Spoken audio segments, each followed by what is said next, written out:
Mm.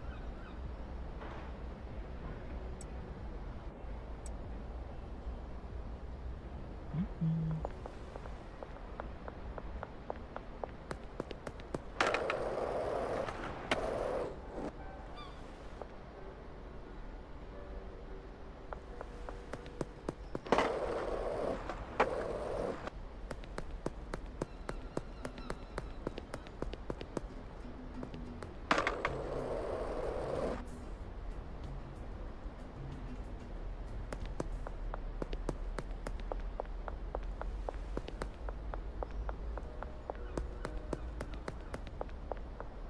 Huh? Okay.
Mm-hmm.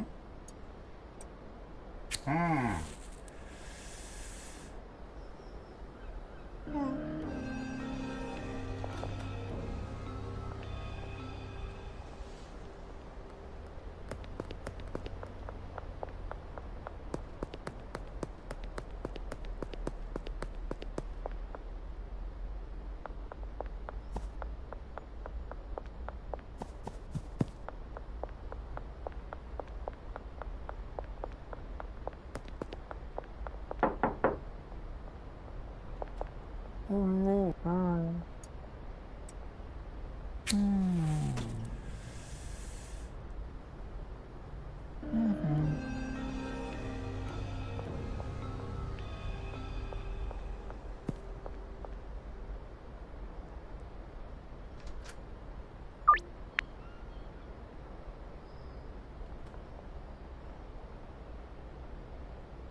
음. 음. 음.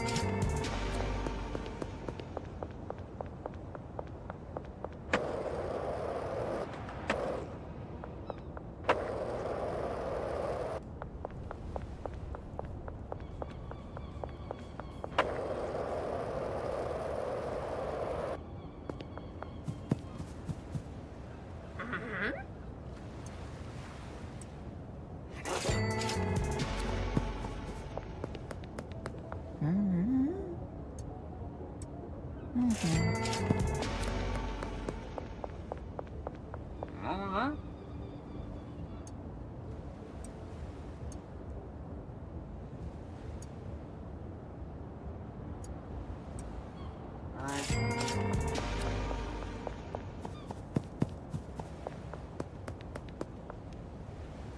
어르르 여기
Hello, Moida.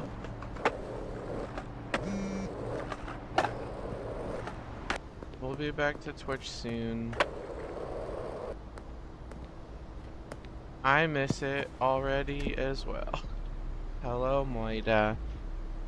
Thanks, Italy. I need people emotes. I could maybe get BTTV. I think there's BTTV for your YouTube.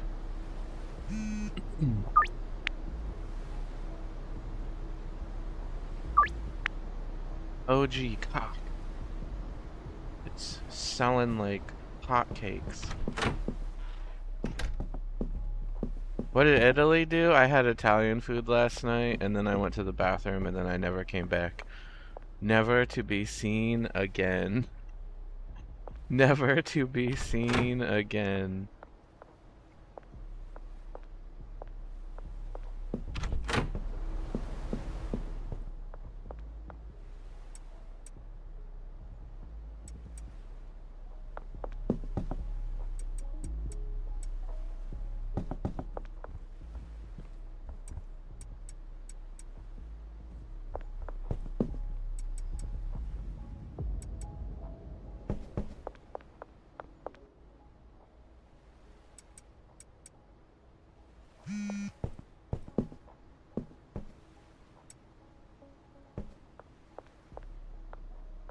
Yeah, this one was from the mall. Isn't that funny? I got Sbarro from the mall. Hey, can I get 4 times OG cock? Sure thing. Okay, let's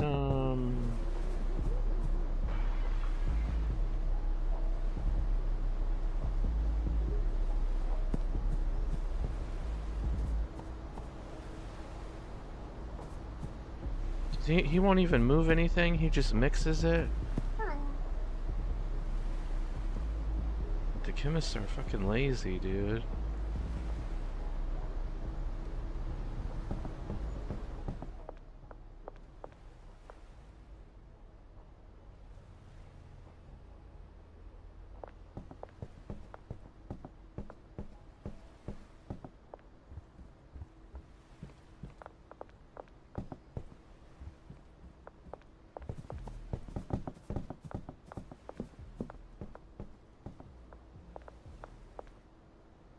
That's it, okay.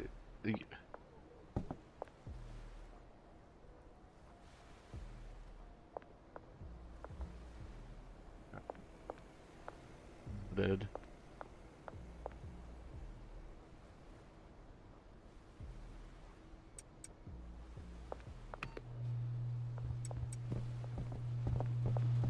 He just turns it on and walks away.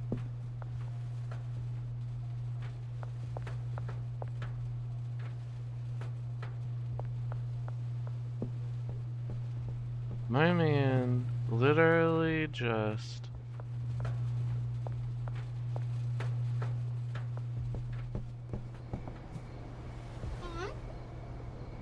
He literally just turns it on and walks away. What a job. Okay,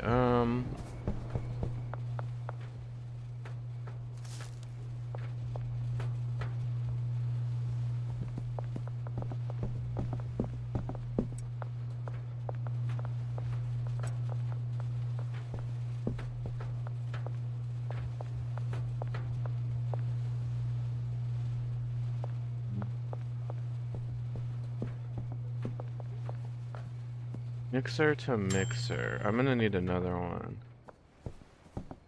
Let's see what I can do with that.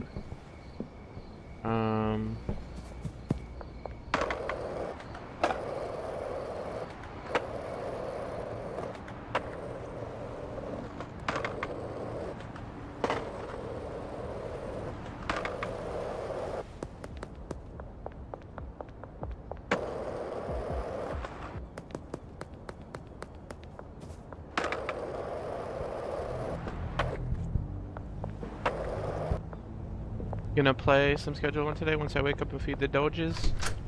Let's go. Yeah, I think Sbarro is literally food court based. I've never seen one anywhere else. Except for that Office episode. That's the reason I got it. I've got it before as a kid, because it's always been in the mall. It's been in the mall for like 30 years. But,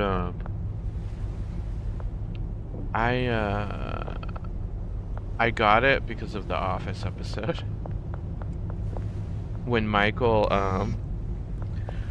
gets to New York and he's like, I'm gonna get me a New York slice. And then it pans over to Sbarro.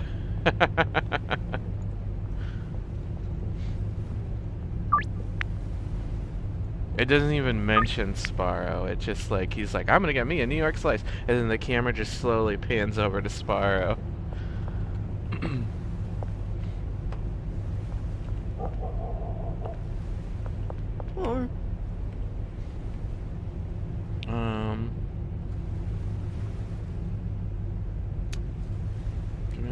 Give me this fancy mixer.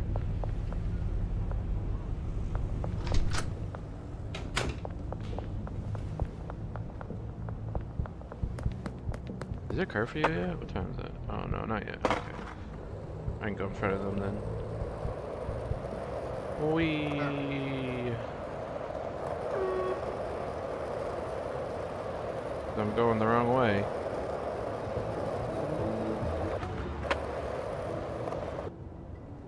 Didn't even need to go in front of them.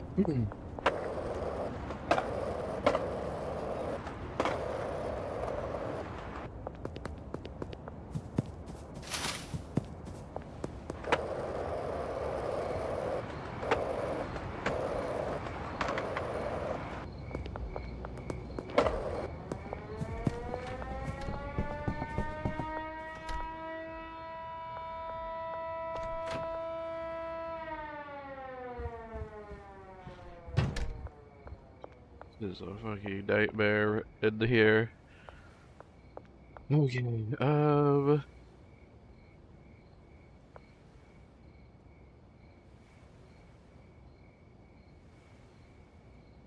okay. And then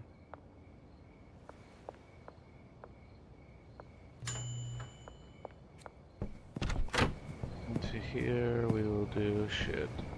Shit.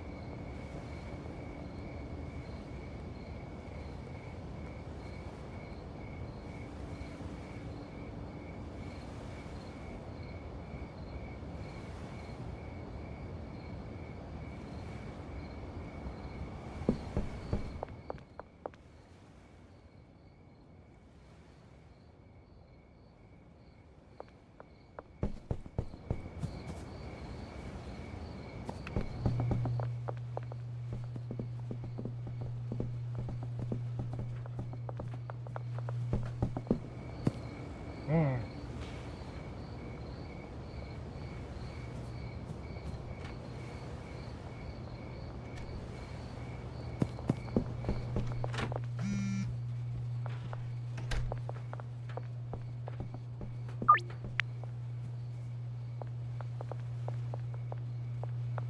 this place is a mess.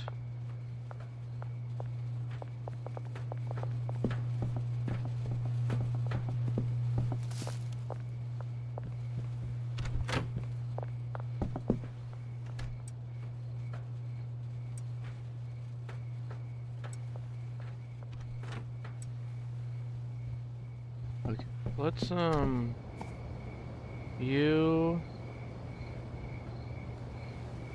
you, and then we'll do you there to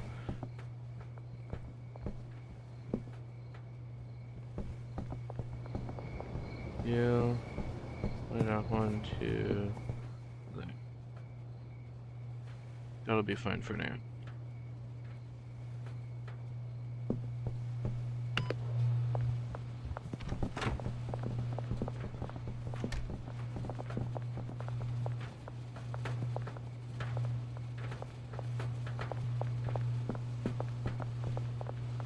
LG cock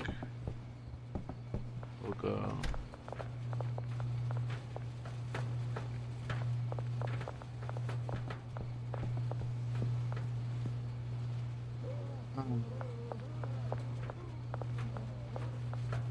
That's fine.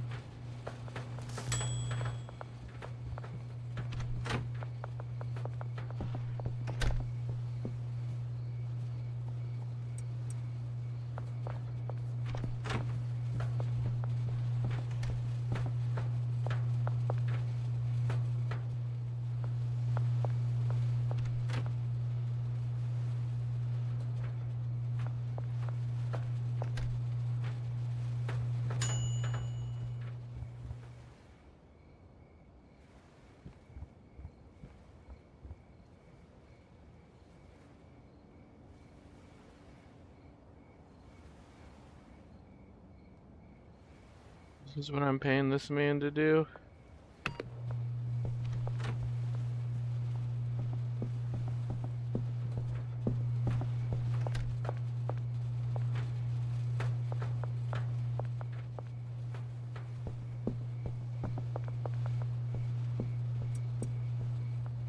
Okay, well, we're making OG cock as much as we can, as well as we can, except this is a disaster. I need to redesign this whole place, I think.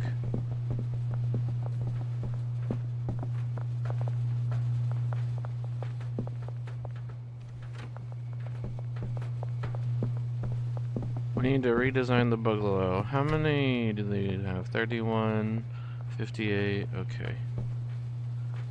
Come here.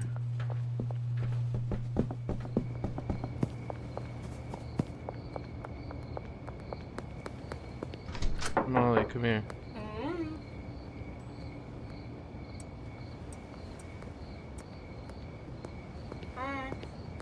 Yep.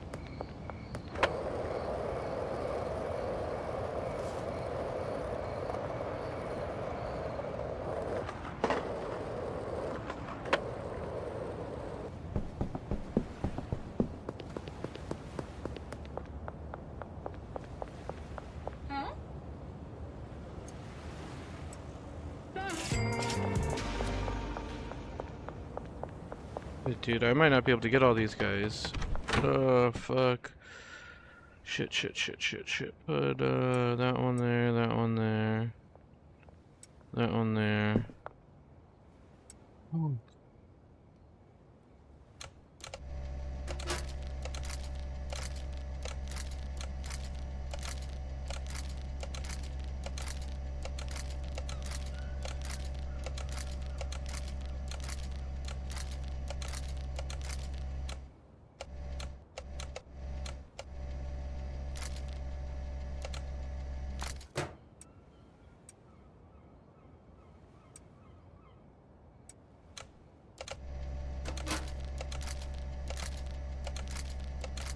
Oh man, I'm not gonna be able to get all of them. I messed up.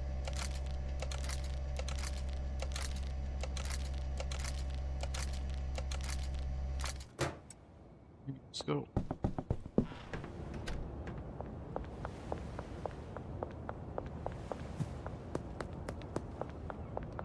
I should just have them all line up at the basketball court single file. Just line up at the basketball court single file, everyone.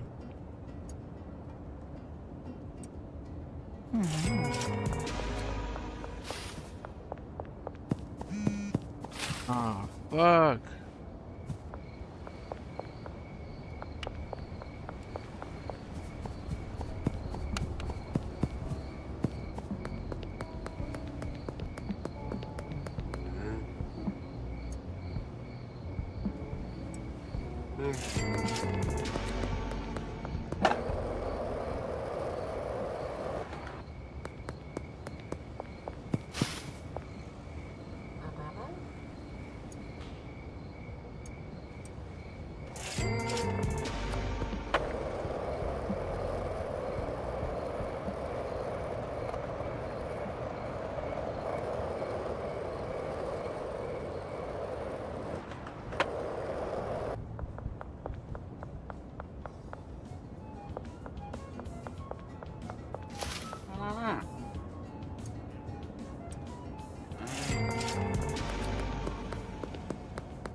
What is that?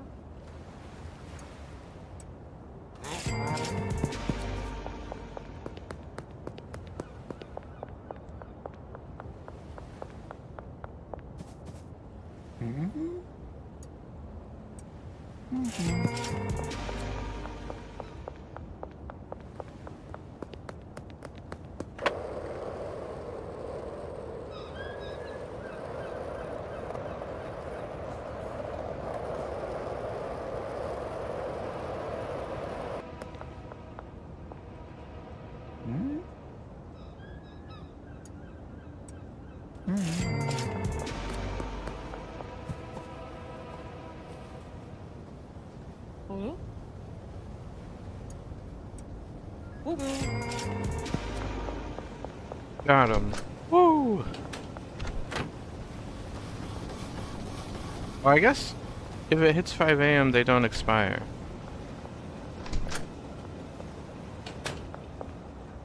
No, yeah, they were for late night. I guess they won't expire, huh? I thought they would expire if you hit the time. I guess they don't expire?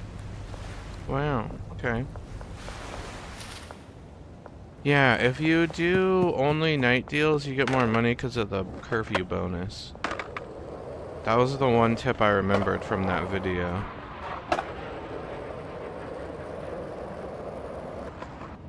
Oh, so it's like a double bonus. They never expire and you get paid more. Okay, let's go. Double bonus.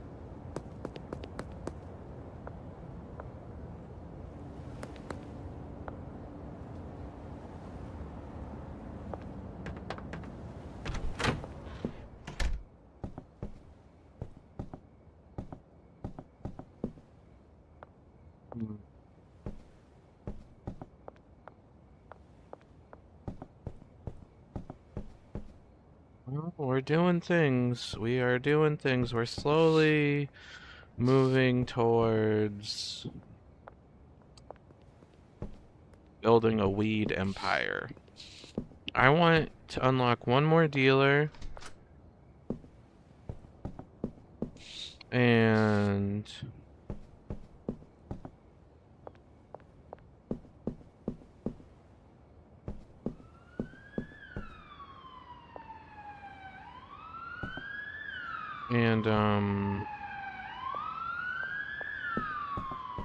yeah. I wonder if you can ever increase the amount of customers your dealers can handle. I don't want to have any customers anymore. I don't like my customers.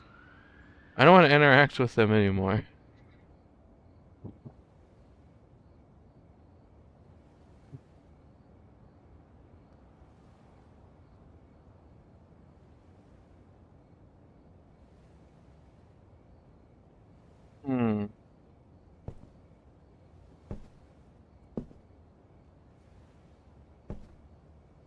I hate my customers.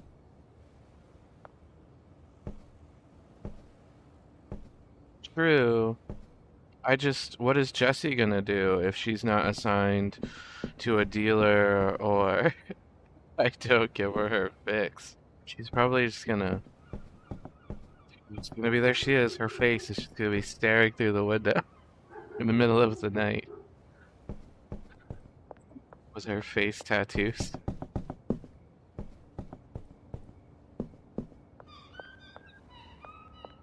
I'll be over here trying to sleep and I'll just be like, Jessie? Is that you?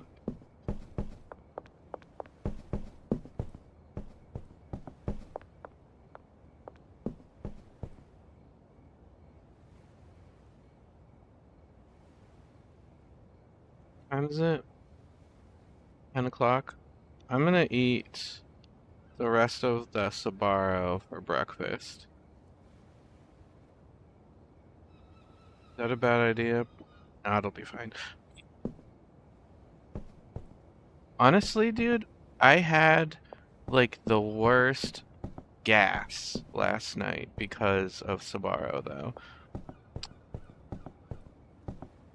I just had like the worst stomach ache. And I'm gonna eat it again, so. Italy strikes again. Ah, yeah, that's funny, right? Oh, wait, actually, no, go back. Should I?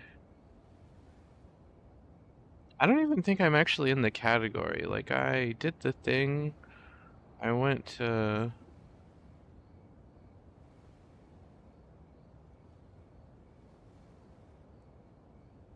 I wrote schedule 1.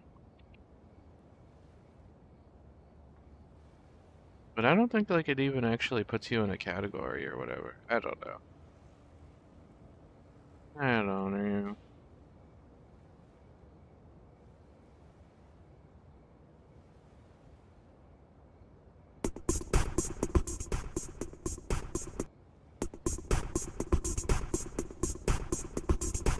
Hello, it's Scott Manley here, and today I have for you an answer to a deep space question, a deeper answer to a deep space question. These are questions that are asked by supporters over at my Patreon, people that have signed up to support my random blitherings on the internet and occasionally ask questions, and I decided that I should probably do some research to actually answer these and give them their money's worth. So this question comes from Russell Nielsen, who said, assuming that there will be mining and smelting operations on the moon, how would you launch the resulting products into lunar or even Earth orbit? Spin launch, chemical rockets, electromagnetic angled ramp, or other? And I'm going to say we're going to manage to get all of those categories covered. But let's start by talking about what the moon is actually made of. What could you get from the moon and what could you use? Now, the moon may not have an atmosphere. You might be surprised to know, however, that the majority of the moon is made of oxygen. It's just oxygen that is bound up into various mineral oxides. Silicon dioxide is one of the most common. Aluminium oxide is pretty common too. There's calcium oxide, iron oxide, magnesium oxide, titanium oxide, sodium oxide. Yeah, there's also a little bit of potassium and stuff like this. But notably, one thing which is pretty rare on the moon is something called dihydrogen monoxide, or what most people call water. Now, while it does exist around the moon, it's largely been baked out of the surface by those long, hot days because there's not a lot of shade on the moon. But it is found in some places, such as permanently shadowed polar craters. A Lunar Prospector mission, it actually found the signature of hydrogen near the poles with its neutron spectrometer, and the L-Cross mission, it slammed like a Centaur upper stage into a permanently shadowed crater on the moon, and then a second spacecraft on the way in flew through the like debris plume, and it found about 5% water in that ejecta plume.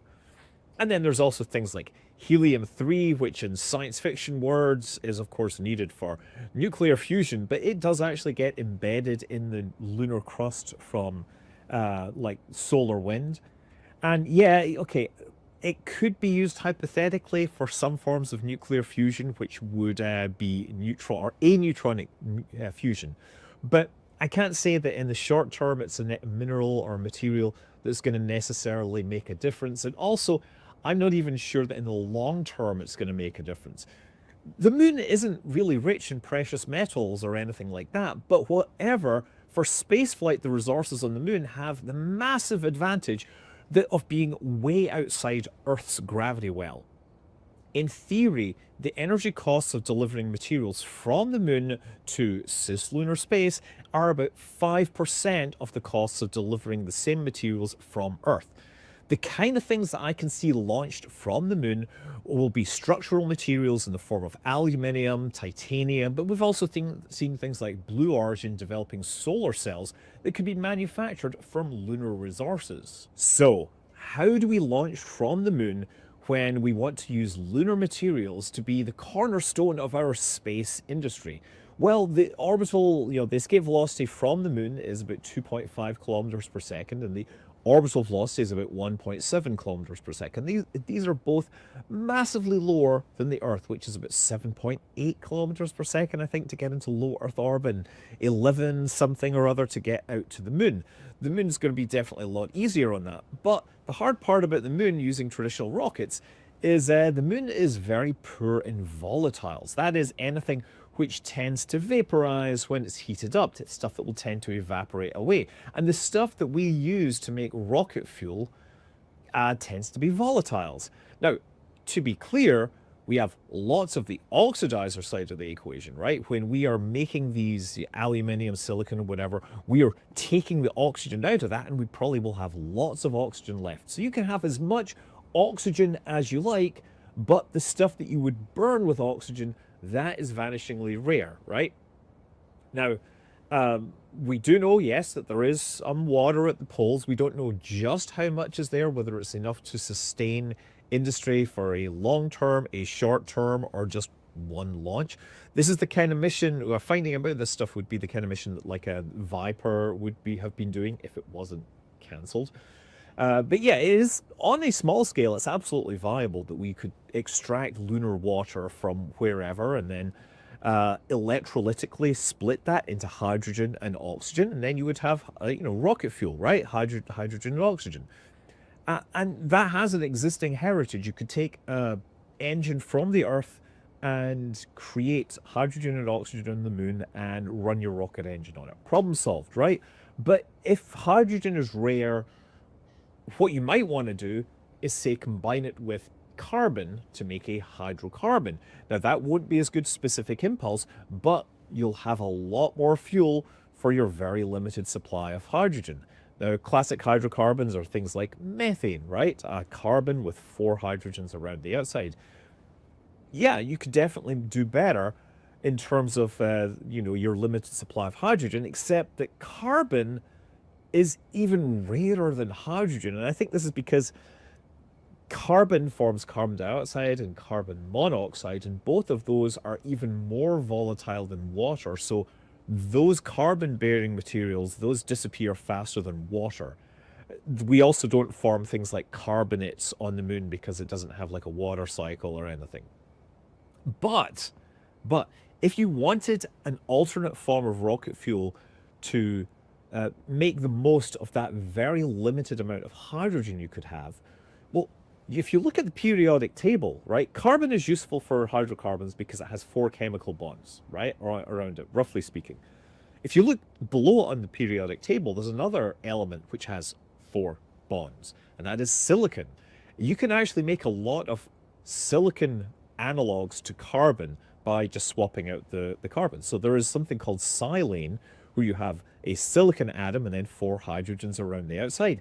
And this will absolutely burn like a rocket fuel. And silicon is everywhere on the moon. So you could make, you could use this to augment your limited supply of hydrogen, make a silane-based rocket.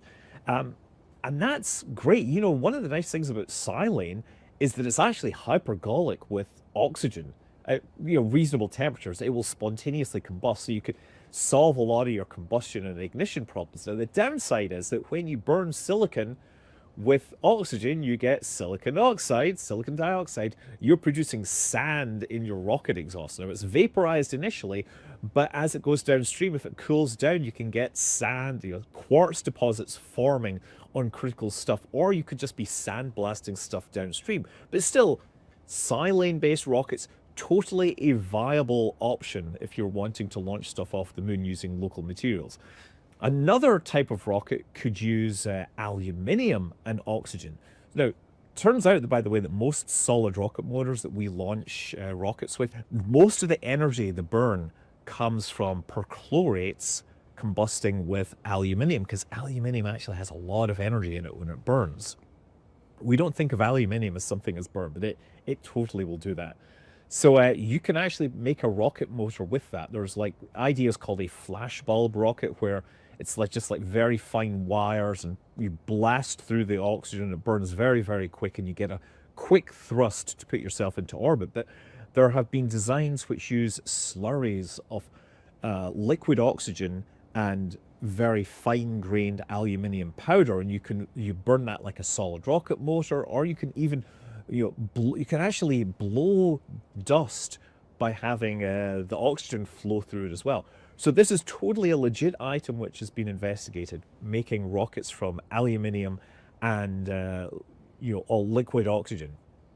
Now there's some other option. Another option I've heard is a liquid metal alloy rocket.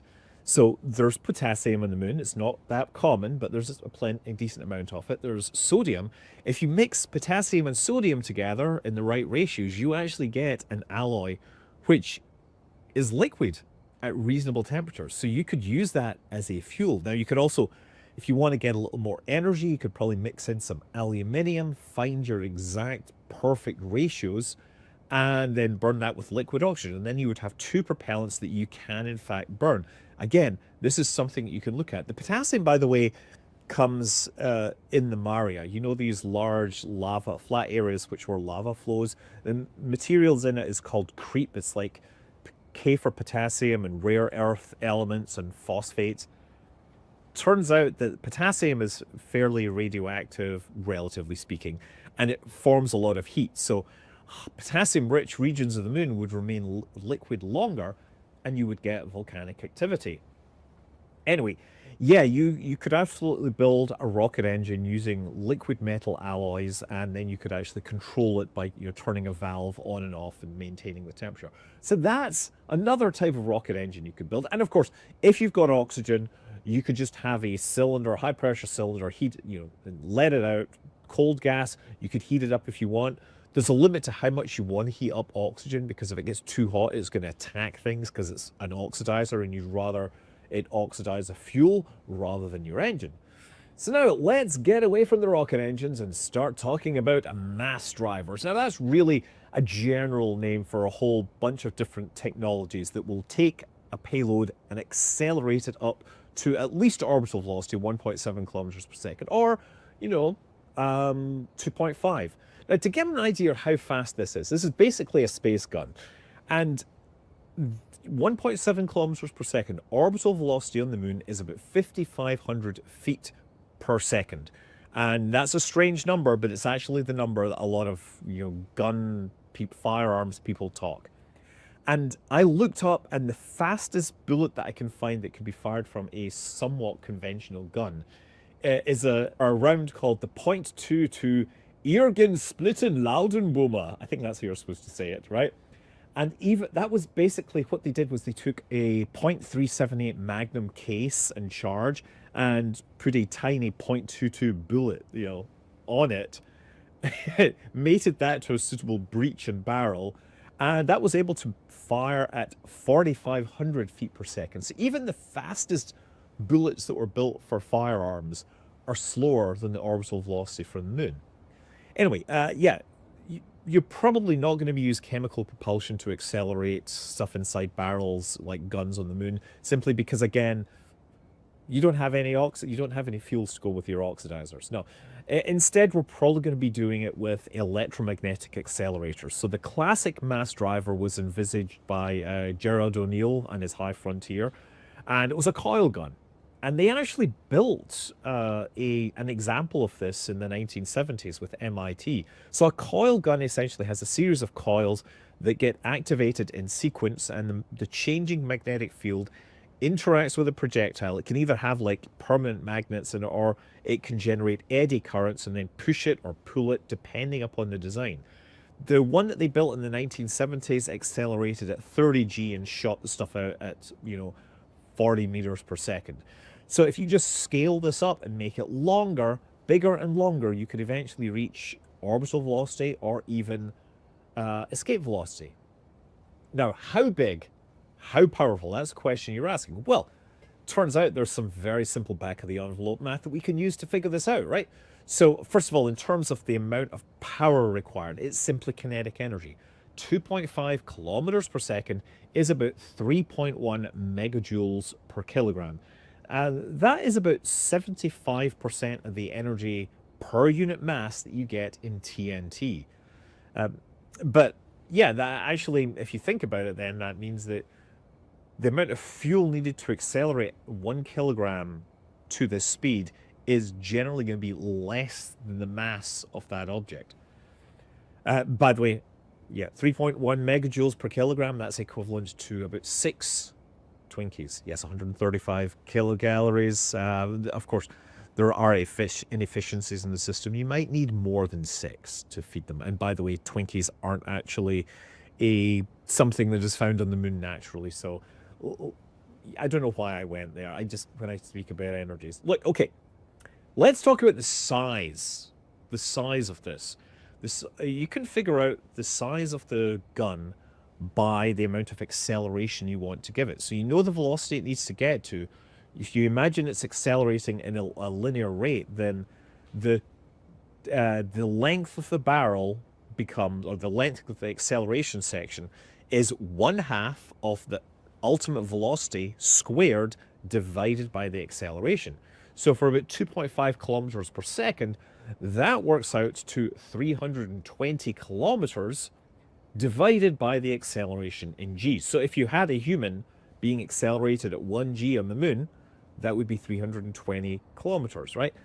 If you maybe shrunk it down to 3.2 g's, which is quite doable, you could sit in a seat, you could accelerate to lunar escape velocity in 100 kilometers. So that's roughly the size of the thing you're doing. But maybe you're not launching a human. Maybe you're just throwing chunks of rock up there. Well, let's accelerate it at 32 Gs. Then it'll only need to be 10 kilometers long. If you accelerate it at 320 Gs, that's only 1 kilometer. So you can see how you can very quickly make these things compact. The size of these structures are not that far off from things that we have on the Earth. If you look at CERN, if you look at the Large Hadron Collider, it's quite big compared to this. Granted, it wasn't having to be built on a moon that was a long way away and had very limited infrastructure. But again, it starts to seem fairly doable. Now, powering this kind of thing, that would require a storage system which could charge up slowly using, say, solar panels or nuclear power, and then it would be able to rapidly release the necessary power in the time it took to accelerate the object. Now, batteries are great in terms of their energy density, the amount of power you can put in for a given size or a given mass. But the thing with mass drivers is that they need to release the power very, very quickly, and batteries don't tend to release as quickly. So you have to go with capacitors. Those are an option. They're a lot bigger than batteries, but they can release the power very, very quickly. Now, there's another option, which is superconducting coil storage, where you essentially have a big superconducting coil in, cryogenics to keep it below its superconducting temperature. And if you put a magnetic field onto this, the electricity is flowing around, it's creating a magnetic field, and since it's superconducting, it doesn't go away. You've stored the electrical power in the form of a magnetic field. And then if you change the contacts to flow a different way, the power will then come out, the magnetic field collapses, and you get that energy out very, very quickly.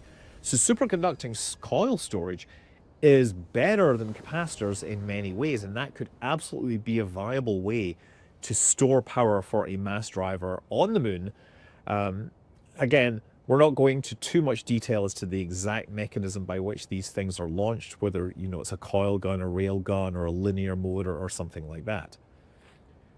Anyway, another thing about this, by the way, is that if you're accelerating an object with magnetic fields, it needs to be able to interact with these electromagnetic fields. It wants to be a highly conductive substance, but maybe what you're throwing to space isn't going to be particularly conductive. So what you'll do is you'll wrap it in like a payload container and accelerate that. Or you could have the payload container basically be a bucket where you dump stuff into.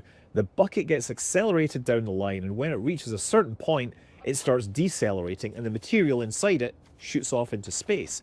So you can then slow the bucket down, recover some of that energy, by the way, to your energy storage, and then return it to the start of the launch track, getting ready to fire again. So that's another thing to consider, that you might have like a series of buckets that are just running and shooting stuff out into space. Anyway, spin launch, that was mentioned, and as ridiculous as spin launch is on the planet Earth, it starts to make a lot more sense when you're dealing with the lower velocities of the moon and the fact that the moon is a vacuum and you don't need a giant vacuum chamber.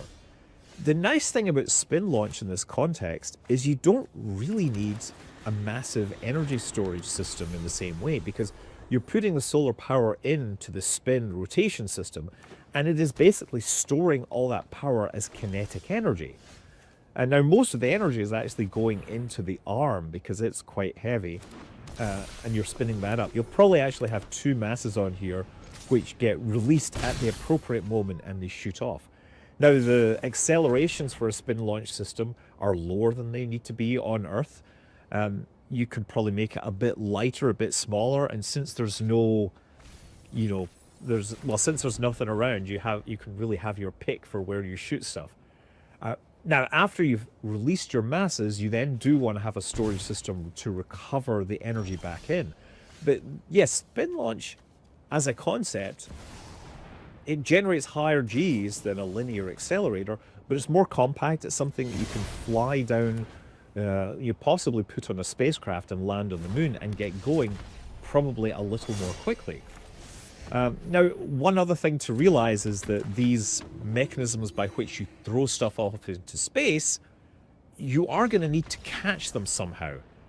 You also need to think about what way you're throwing the objects. Now, if you throw it like straight towards the Earth, that may not be best. Generally, you're better to aim the stuff towards either the leading or the trailing Lagrange point, the L4 or the L5 point, partly because they'll actually have to climb uphill and they'll arrive with a little lower energy. And at that point, they're sort of somewhat stable, so it's a good place to actually set up your industry up there. But to get there, you might need small corrections to your orbit, and that's where these small thrusters, perhaps pressurized oxygen thrusters, could work.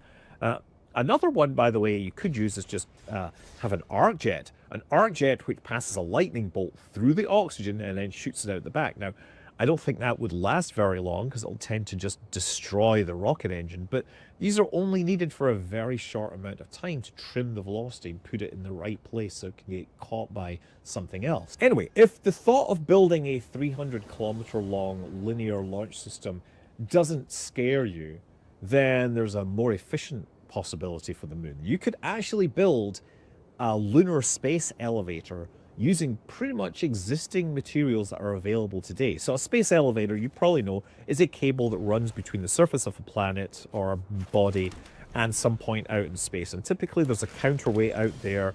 And if you imagine the Earth is rotating, the counterweight gets held out and it holds it tight, and you can run stuff up and down this cable. Now, the moon is tidally locked to the Earth, so it doesn't quite work in the same way. What you have to do is have your cable come up from the lunar near side, pass through the Lagrange point, the L1 point, the point of gravitational balance between the Earth and the moon. And as you go over the other side, at some point you maybe go like another 35,000 kilometers, and you have your counterweight. So you're talking a cable which is maybe 80 to 100,000 kilometers long, depending upon the size.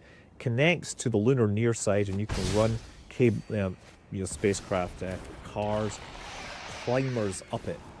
And it's actually slightly longer than an Earth style space elevator, but because the mass of the moon or the gravitational forces are so weak, the gradients are so small, it's actually easier to build in many ways. The structural strength of the materials needed to build a lunar space elevator are a lot weaker, a lot less demanding than that is capable or is required for an Earth-based space elevator.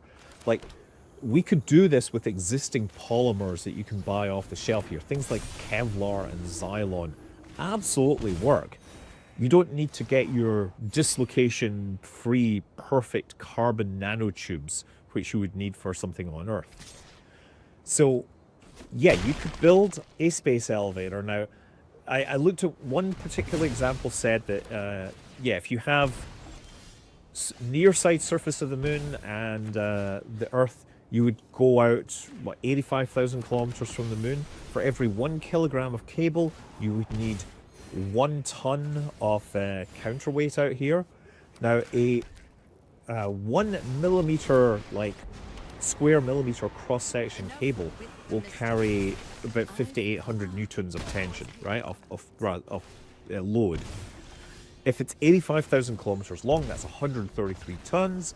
So that would then, if you have a 133 tons times 1,000, 133,000 tons, that's a small asteroid. It's not even that small an asteroid. It's like a Chelybinsk, maybe a bit bigger than a Chelybinsk-sized asteroid, to put that amount of load out there and balance it. The trick then is that you have to be able to capture the asteroid and put it in an appropriate orbit so you can lasso it. Also, incidentally, we've talked about like the space elevator connecting from the point on the near side. You could absolutely have other connections that go to the lunar South Pole and stuff. And then, yeah, you have a robot, a climber, which can climb up this and drop the payloads, drop the materials into the appropriate orbit. This is something which is within our technological understanding right now. Now, it's not trivial. There's all sorts of problems to solve. For example, the best polymer that we have in terms of strength to weight ratio is Xylon, and that has issues with ultraviolet radiation. There was like a whole scandal where bulletproof vests that were using this were breaking, were failing well before their lifetime because moisture and ultraviolet was causing them to break down. In deep space, you won't have the moisture, but you will have a lot of ultraviolet. So it's not entirely a solved problem, but we believe that it is well within humanity's technological grasp to build a lunar space elevator. And once you have a lunar space elevator, you can bring materials up to whatever place you need, and then depending upon where you release it on your elevator, it can go into specific orbits. And if you build one on the other side, you can actually go way out and release an object at the right time, and it will basically get a free transfer to Mars if you make it big enough and long enough. So this is an exceptionally neat thing if we could ever build it. So yeah, Russell, I hope you found that interesting. I hope that all of you found this interesting, if a little bit rambly. And yeah, if you have questions like this that you think I can answer, again, go over, support me on Patreon, and I pick questions out of this list. It takes a while to sometimes find the good ones, but you could be getting your name checked here, and maybe you could be the one that gets me to talk about a sandstorm-powered rocket. I'm Scott Manley. Fly safe.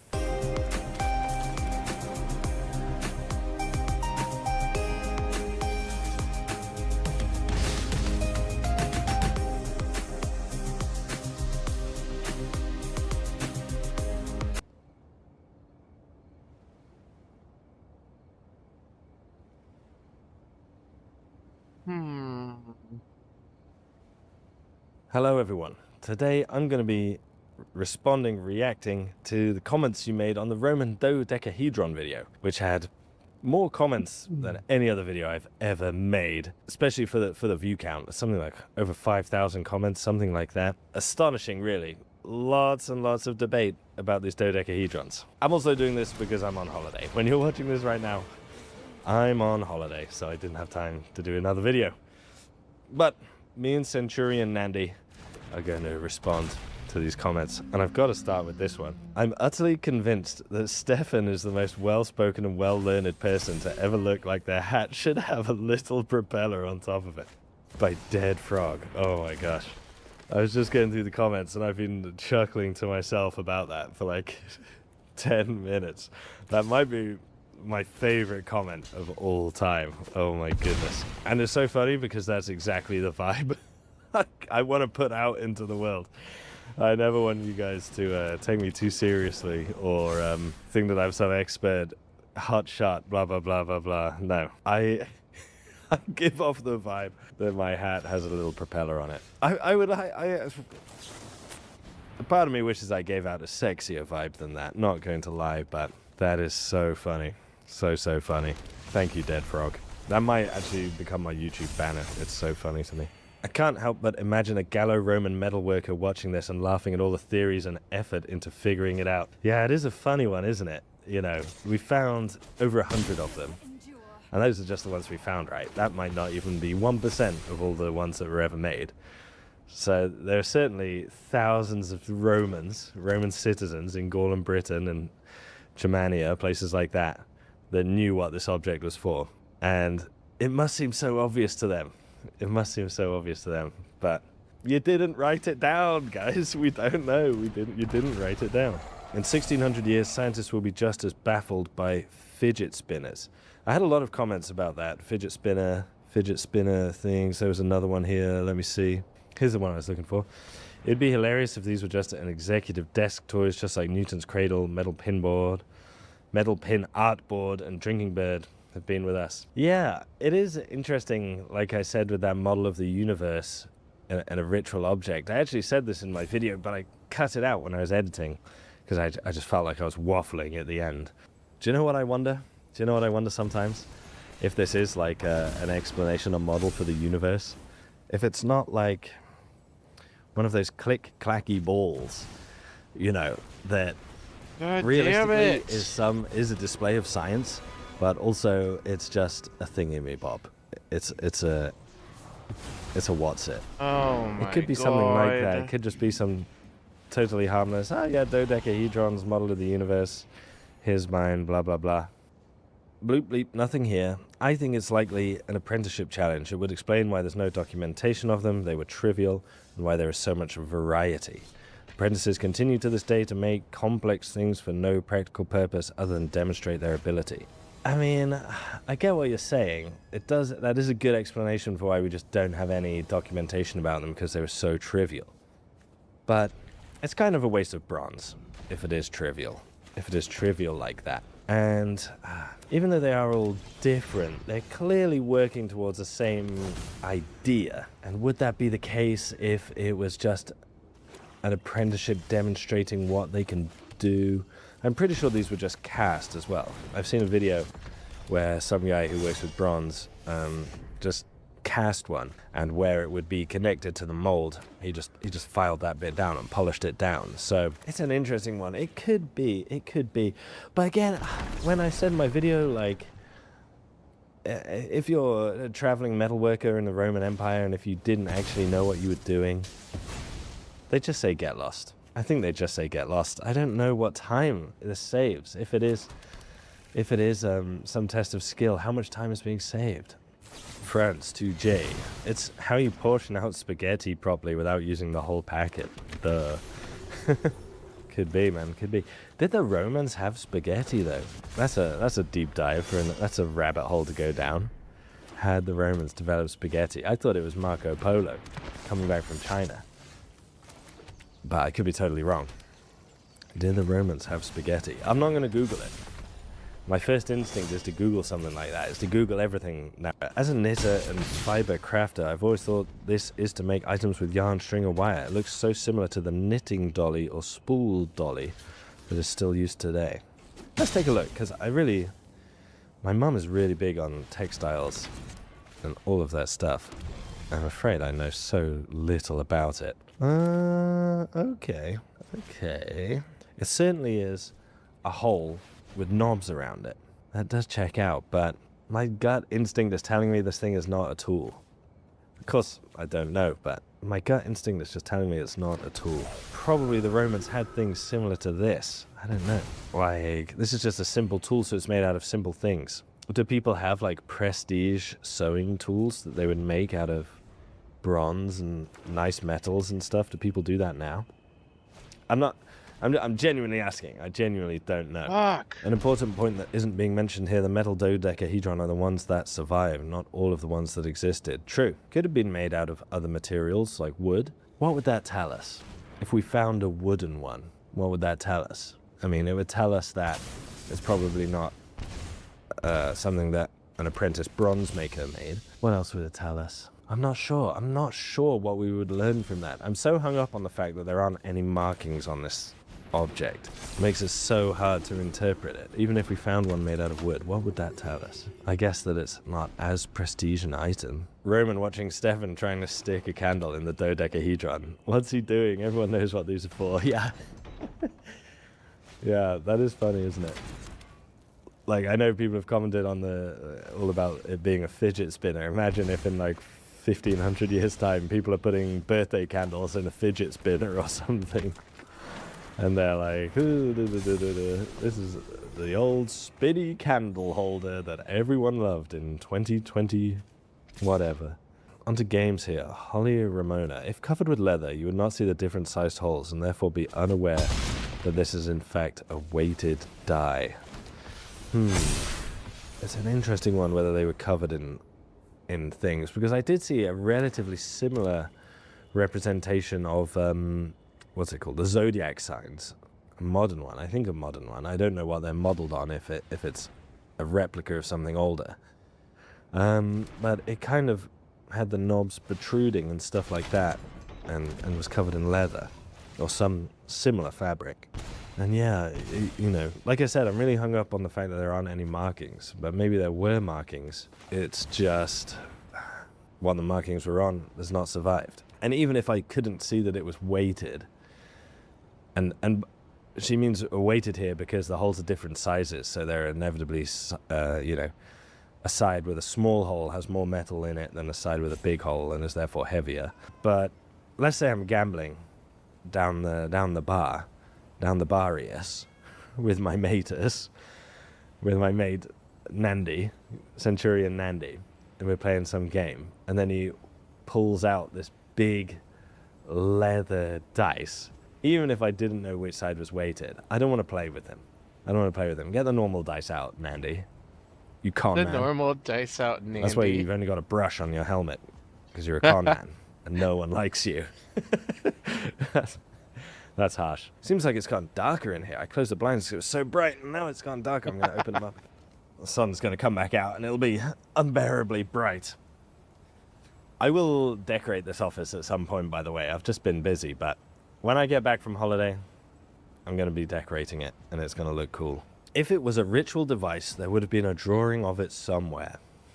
It's an interesting one, that. I think if it was a ritual device, that might increase its chances of being drawn somewhere, because people tend to place a lot of pride in their religions and rituals and all these sorts of things.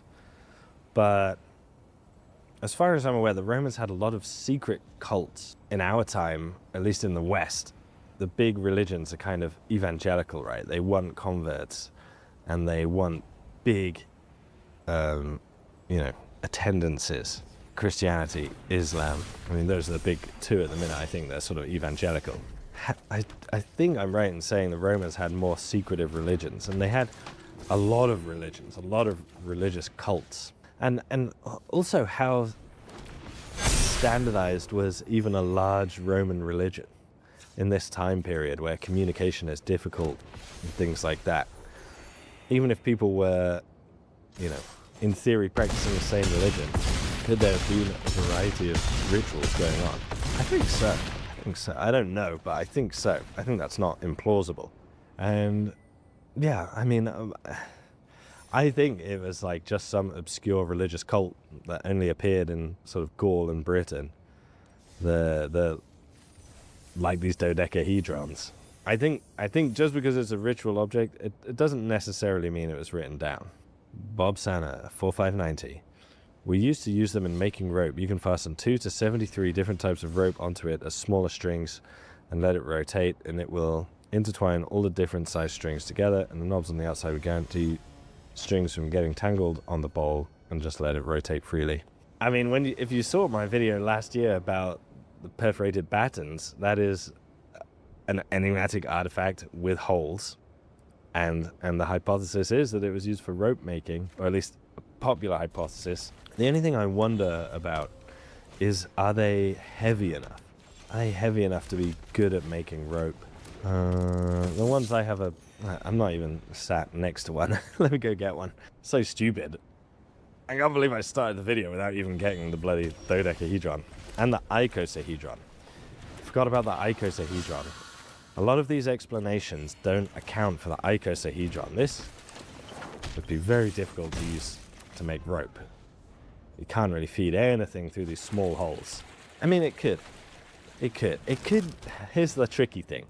It could do everything, right? Every hypothesis that has been thought of so far, it probably can do all of them. But if there are so many ideas about this thing, probably none of them are a slam dunk yet. Do you know what I mean? Even I saw a lot of people commenting about its potential to be used in cryptography. There's a YouTube video of a man who demonstrated that.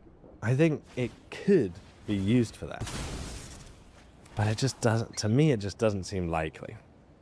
Yeah. Speaking of it being a tool, gentleman Hugo des Rosiers Plaisance 3156. I'm so sorry, I've absolutely butchered your name, if that even is your name.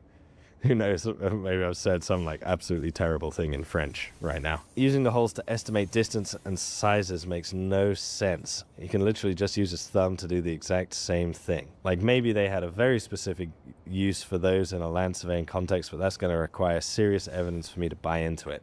I'm so hung up on the fact that it doesn't have markings, like anything to do with engineering, anything super practical like that. It's a measuring device, it's an engineering tool. These engineers, they're practical people. They don't have time for a measuring device with no markings on it, I think.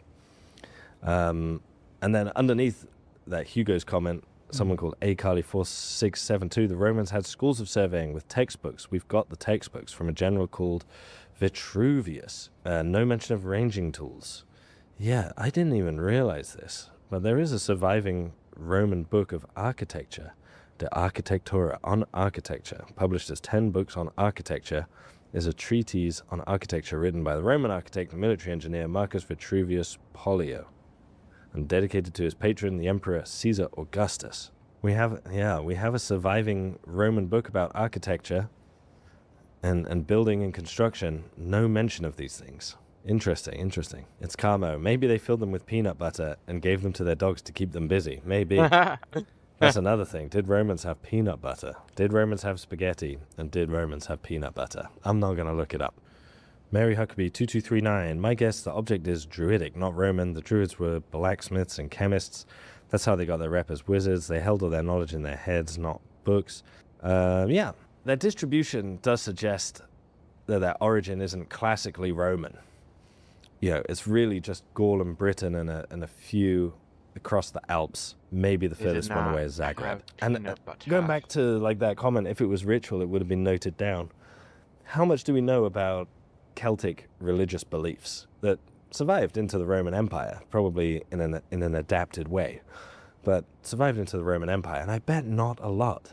I bet not a lot at all. There's still plenty of scope in my mind for it to be a ritual object, religious object. It just wasn't written down because maybe the priests didn't have a tradition of writing things down at all. I don't know if my microphone is picking up the sound of the rain, but it's absolutely pouring outside. Lots and lots and lots and lots and lots of comments about this for verifying coins, to stop people trimming the edges off of coins and, you know, getting a little bit of extra gold and silver for themselves, debasing the currency. First of all, again, why no markings? Second of all, what's with the icosahedron? And thirdly, other people were commenting down below that Roman coins varied in diameter so much. They're not as precise as modern coins. Probably it was still a problem for people cutting them up and taking a bit of metal for themselves. These were just struck coins, right? So are the coins uniform enough to make this a valuable way of detecting a forgery. If they vary in size slightly anyway, maybe they would be weighing them rather than going off size. If they thought there was a problem with counterfeiting coins, I think they would be weighing them. And why so many holes? You don't need this many holes to do that. I mean, did the Romans have... The Romans only had a few types of coin.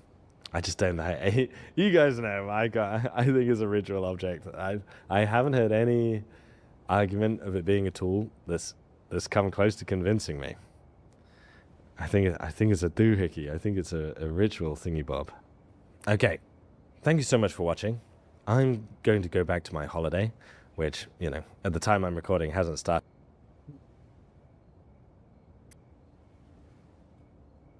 Okay.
Let's go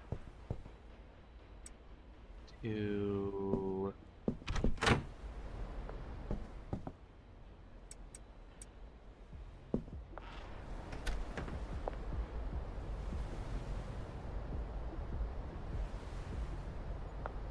Use the Benji.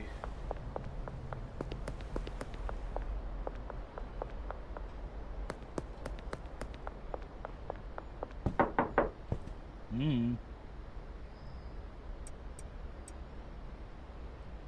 Mm.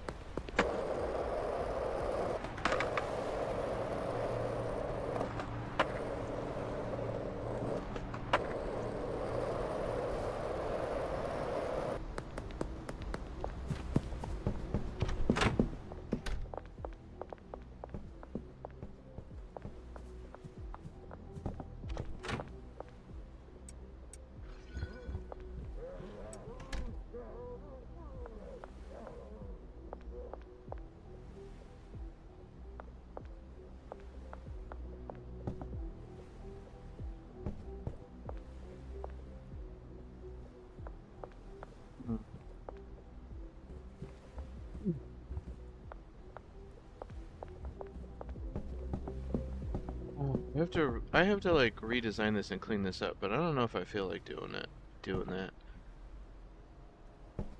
Huh.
Okay.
Okay.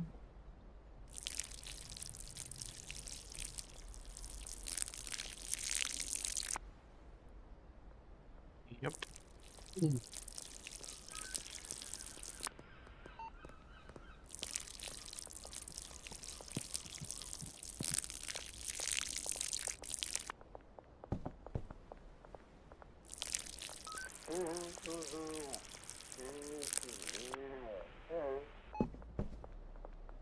It's back there.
Okay. This should be good for today, but we'll put this on deck.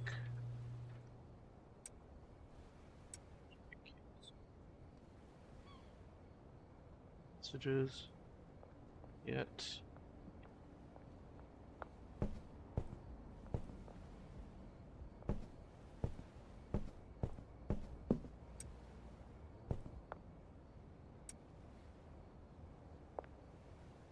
$16 of those. These over here for now. Those.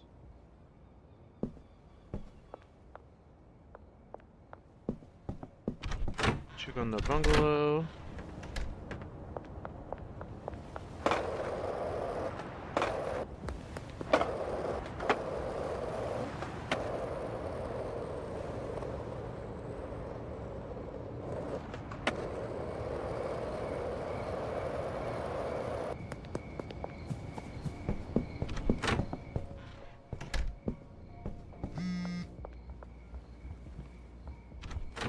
Yes.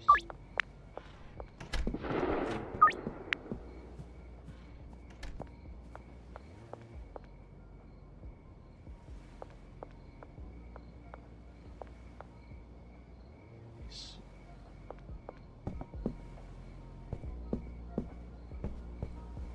Deliveries. The navigates.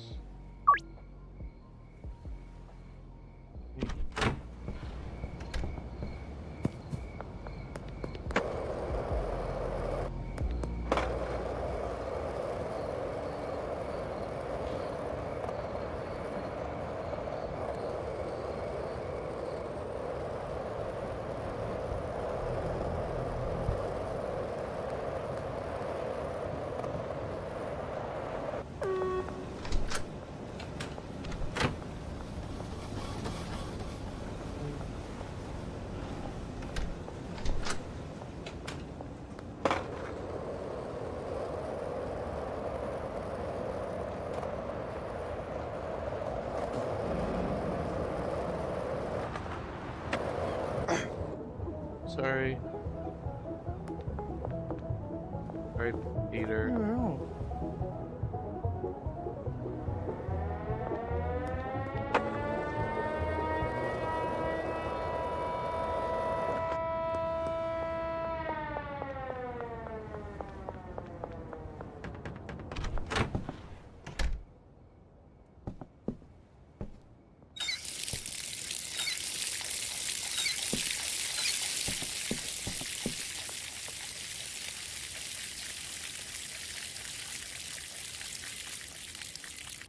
$60 should be good.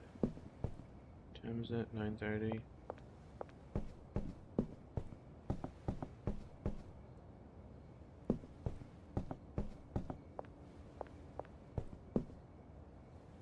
Alright.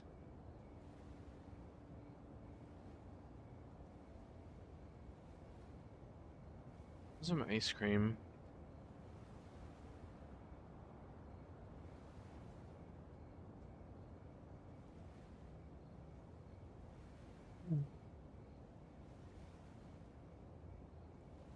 I'm gonna take a nap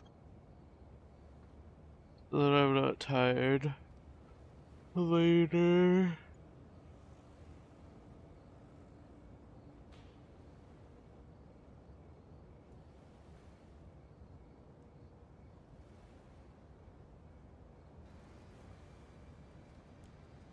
In a boat?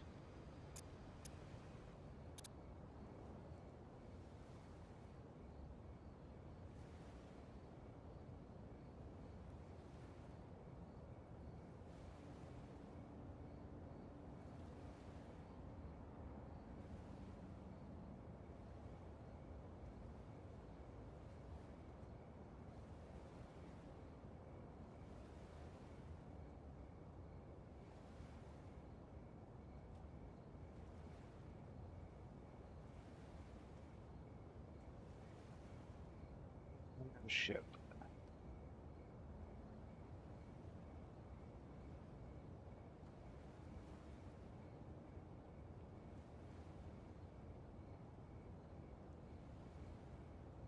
An airship.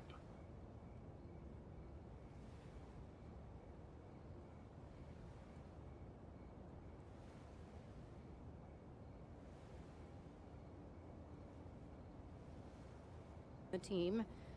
I also want to thank the Jersey City Office of Emergency Management, the Jersey City Police Department, Jersey City Fire, Jersey City EMS, Port Authority of New York and New Jersey Police Department, the New Jersey Park Police, the New Jersey Transit Police Department, Hudson County Office of Emergency Management, the NYPD Special Operations, FDNY Special Operations, New York City Office of Emergency Management, the United States Coast Guard, the Army Corps of Engineers, and so many others that we will continue to mention in our follow-up press briefings.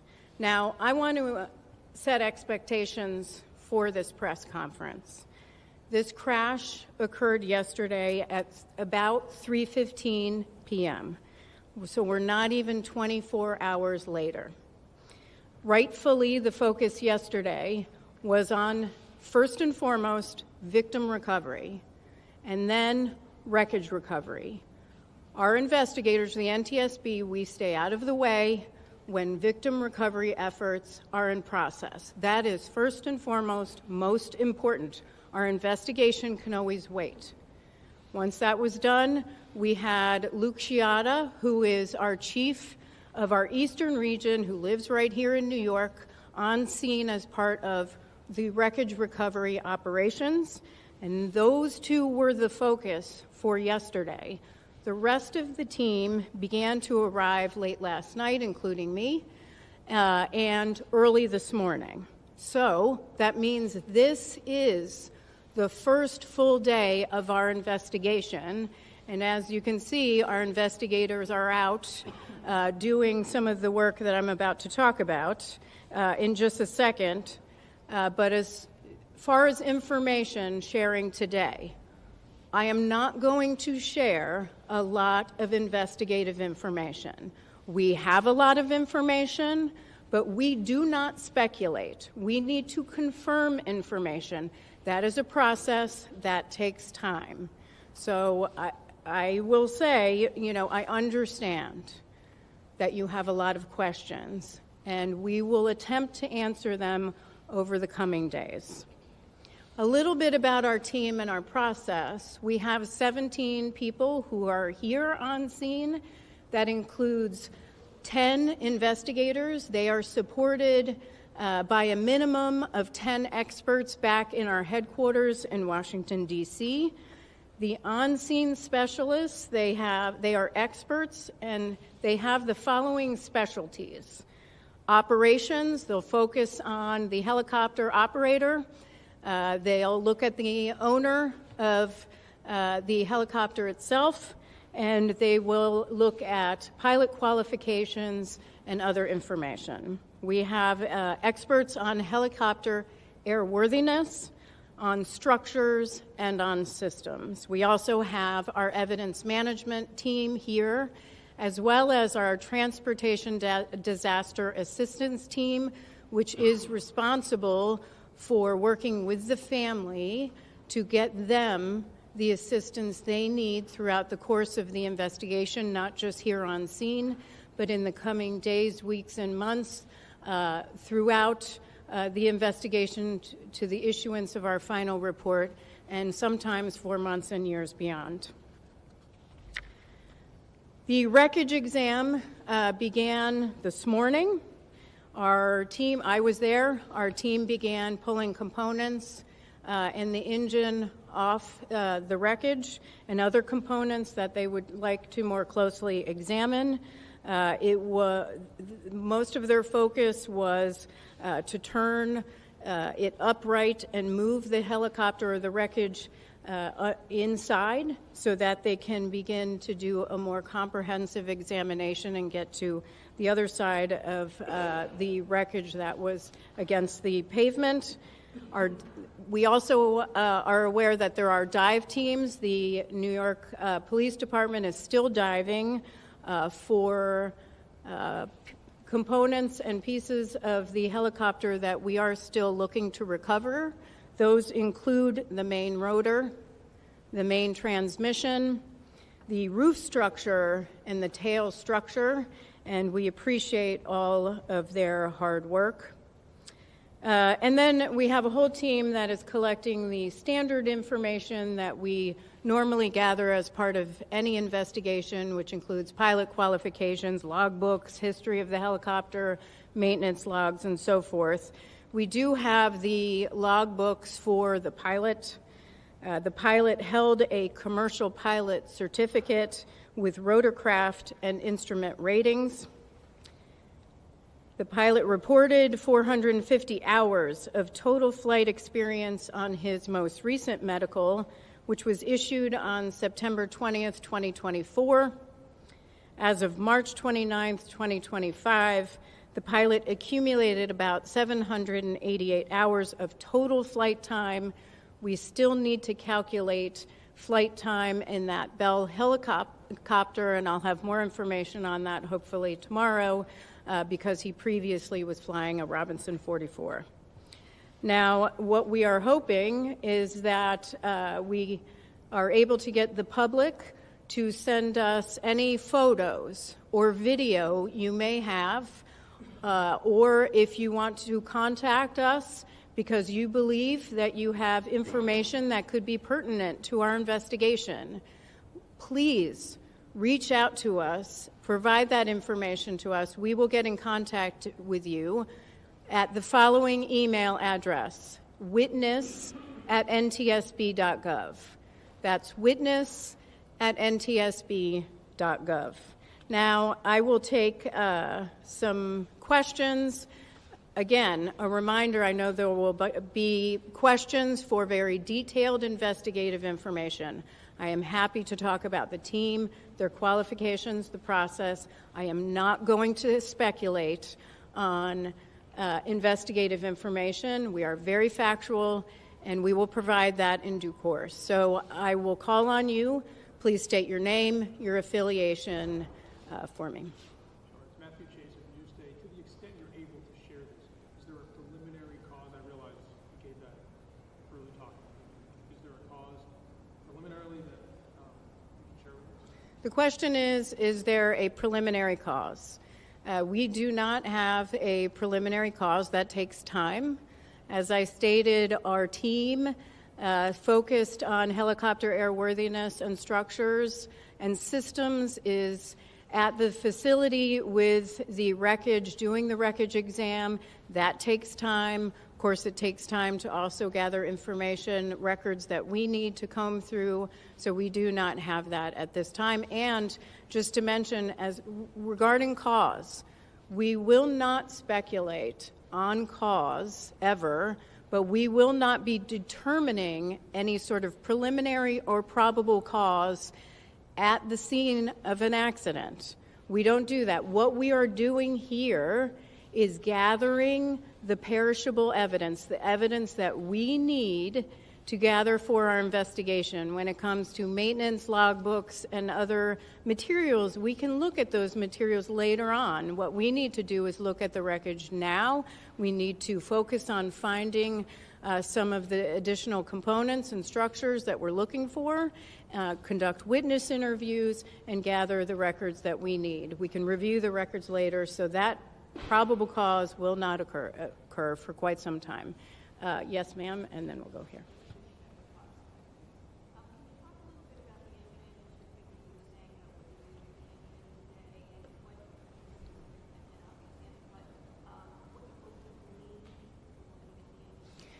So the question was what we were doing with the engine. Nothing that we would not normally do as part of our standard investigation, where we would have wreckage and we'd start separating some of the components that we always look at. That's standard in our investigation. Of course, we'll have a team that always looks at engines or power plants to evaluate them as in standard course of our investigation. So nothing in particular.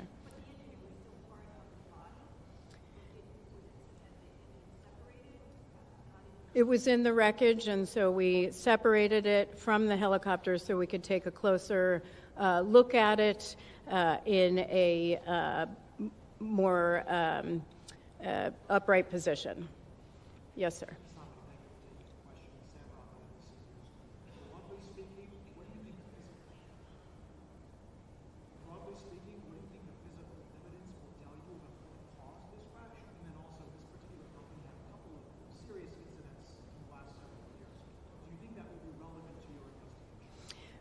The question is, what will us looking at as part of this investigation on scene tell us about cause, and what will we be looking at related to the safety history as part for this particular helicopter company? First of all, we always look at safety history. That's a standard part of all of our investigations, so we'll collect that. Not just from the Federal Aviation Administration, that is a party to every single one of our investigations, but we'll also ask those questions in interviews and get other information that will help us get a very broad view and detailed information about the safety history of this particular operator and also the owner of the helicopter itself. With respect to what will it tell us on scene about our investigation, the evidence right now, everything is on the table. We don't rule anything out. We take a very detailed and comprehensive view, and it's way too early in the investigation. It will be too early on scene. That's much later in the investigation. Yes, ma'am.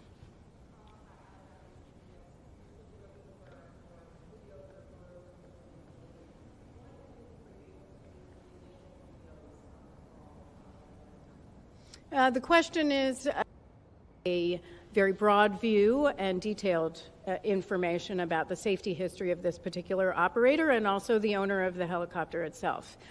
With respect to what will it tell us on scene about our investigation, the evidence right now, everything is on the table. We don't rule anything out. We take a very detailed and comprehensive view, and it's way too early in the investigation. It will be too early on scene. That's much later in the investigation. Yes, ma'am.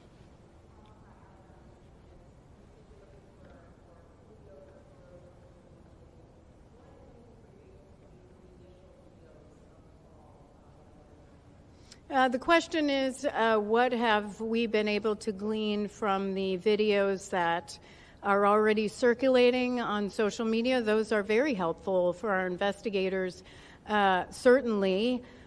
But a lot of those videos are from a very far distance, and so we'll have to look at those a little bit further back at headquarters, but we're hoping to get some additional videos that provide us information. We don't know what people have recorded or taken pictures of that could be helpful in an investigation. We have found in past investigations, and I'm just thinking of one that I went to in Ketchikan, Alaska, a mid-air collision where photos from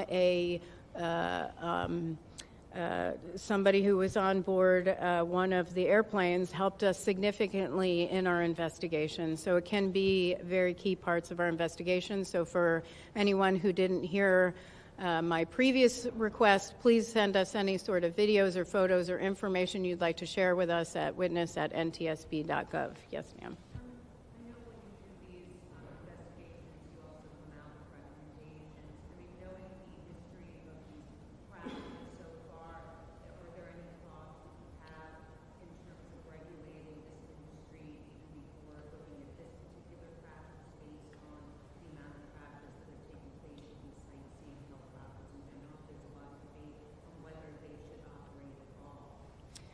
So the question is, do we have any sort of concerns or have we issued any sort of safety recommendations in the past about these type of air tour operations?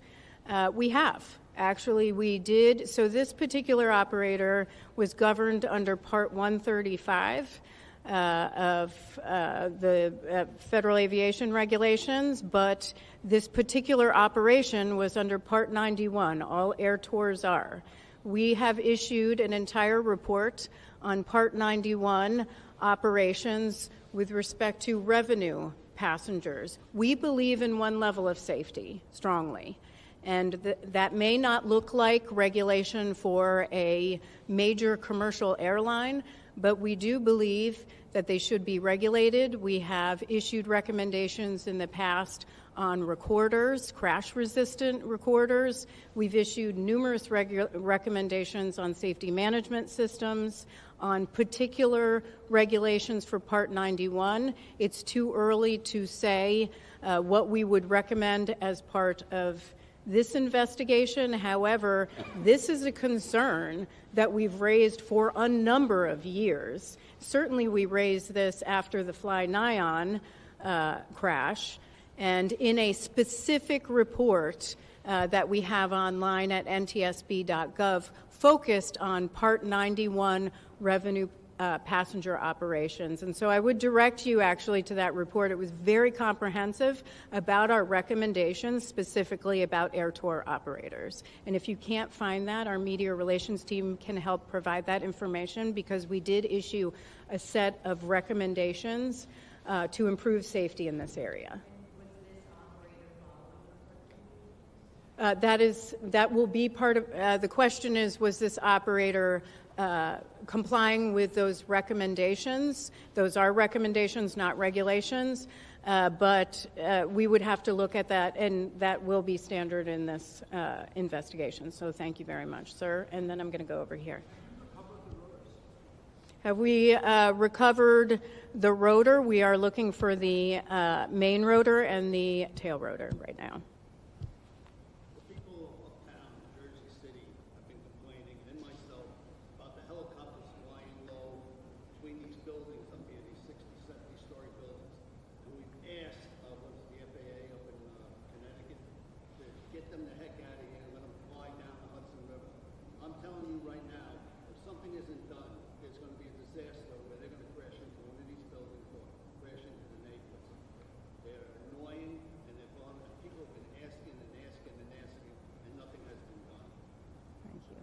There was a comment about, thank you, sir. There was a comment about the concern about these helicopter operations, and thank you very, very much for sharing that. Appreciate it. Yes.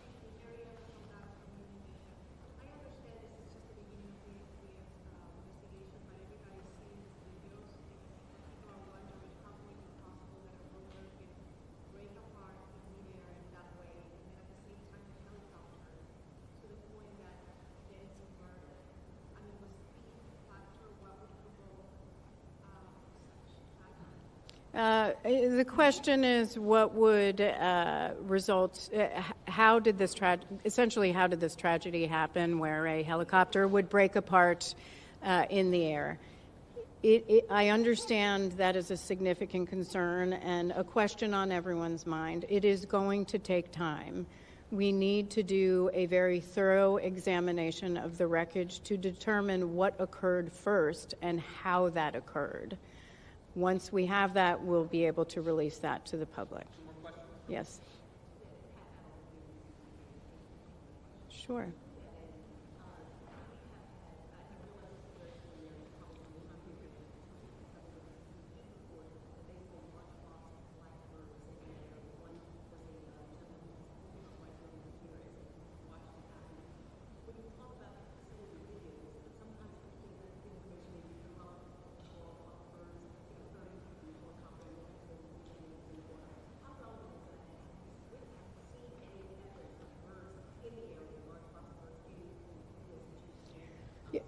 Yeah, great question, because I think sometimes people are reluctant to really reach out to us because they may not think something is relevant to our investigation. So the question was on reports of a large flock of birds in the area shortly before the crash. We are aware of those reports. We discussed it this morning. It's something we will be looking into. What I will say to the public, if something struck you as different, or maybe you paused, or it crossed your mind that maybe it's something you would like to share with our investigators, there's no downside, please, in sharing that information with us.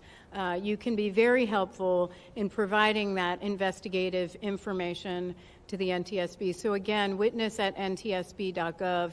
Even if you think it's irrelevant, please send it in. Yes, sir. Hi, Stephen Nesson, WNYC Radio. You said there are 17 people on site here working on the investigation and 10 in DC. Is that how many people you would typically have for a helicopter crash investigation? Is that the same number, for example, during the Flynon helicopter crash? Or have cuts of the federal government reduced your number of investigators? So the question is, the 17 investigators here and 10 who are supporting back home, but the 17 personnel here, 10 of which are investigators, is that typical for an investigation like this? How would it compare to Fly Nyon, and would it be less as a result of any sort of cuts to the agency? First of all, let me address the agency. We have not experienced any personnel losses other than typical retirements in our agency. Our agency has been provided with, by the administration, thank you, an exemption from the deferred resignation program. We got a hiring exemption for several investigative positions within each of our transportation modes, so we can bring our numbers up to help us in our investigation, and that is critical. So we have not suffered in any way. With respect to comparison on Fly Nyon, I don't know how many investigators were here on Fly Nyon. Certainly our media team can provide that to you. It really isn't... What I will say for our investigations is when an accident occurs, we look at what might be areas we want to look into. How many people can we send based on the rest of our workload? And because we have a pretty heavy workload right now, and that is the decision making that goes into what expertise do we need and who do we want to send. That is what feeds into that. So it might vary depending on the investigation. Okay, that is the end of questions today. What I will ask is that you monitor X, which is NTSB_newsroom, and also NTSB.gov, which is our website, which will have updates on future press conferences. Thank you so much for your time.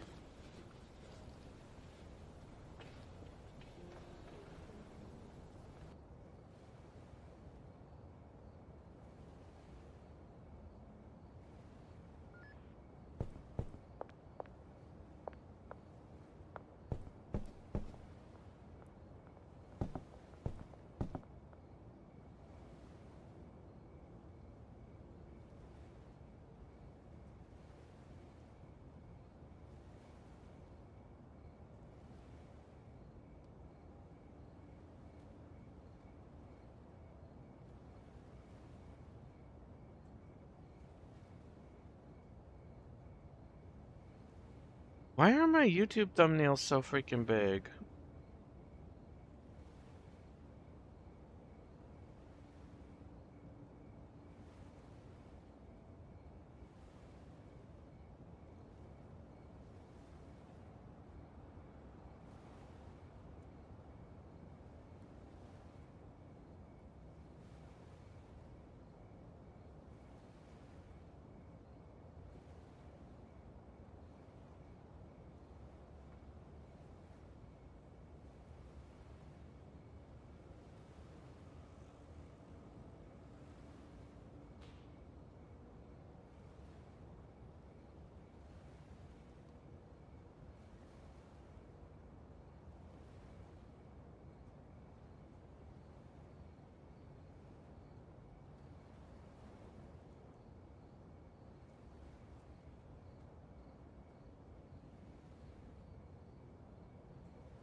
Well,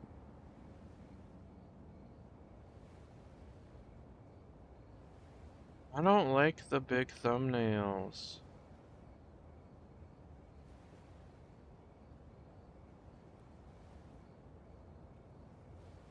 Why does everything have to change all the time?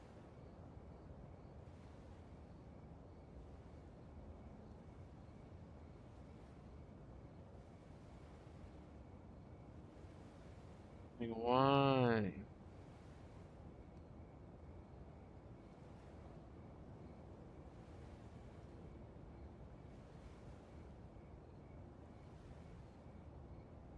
What the hell?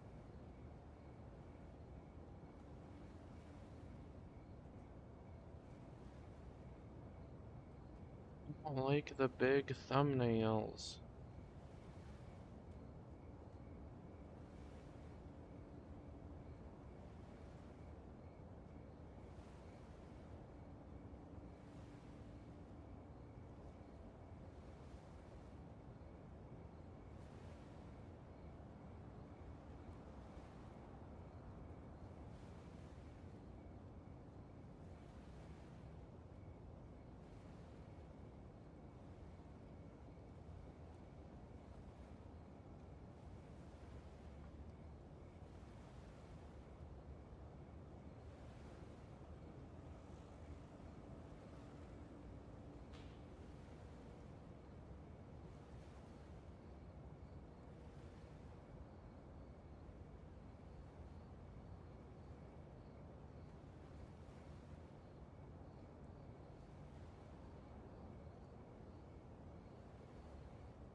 What the fuck?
I don't like these big fucking thumbnails. This sucks. Why does everything gotta fucking change all the time?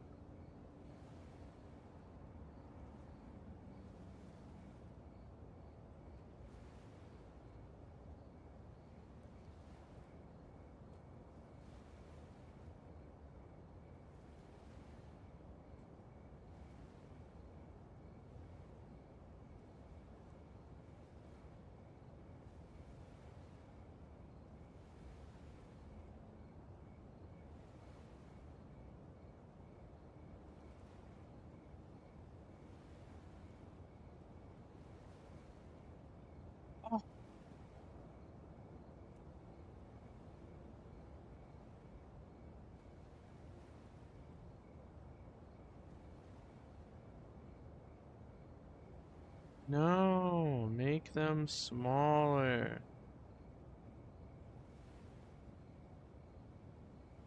What the fuck?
Ultimate mixing guide.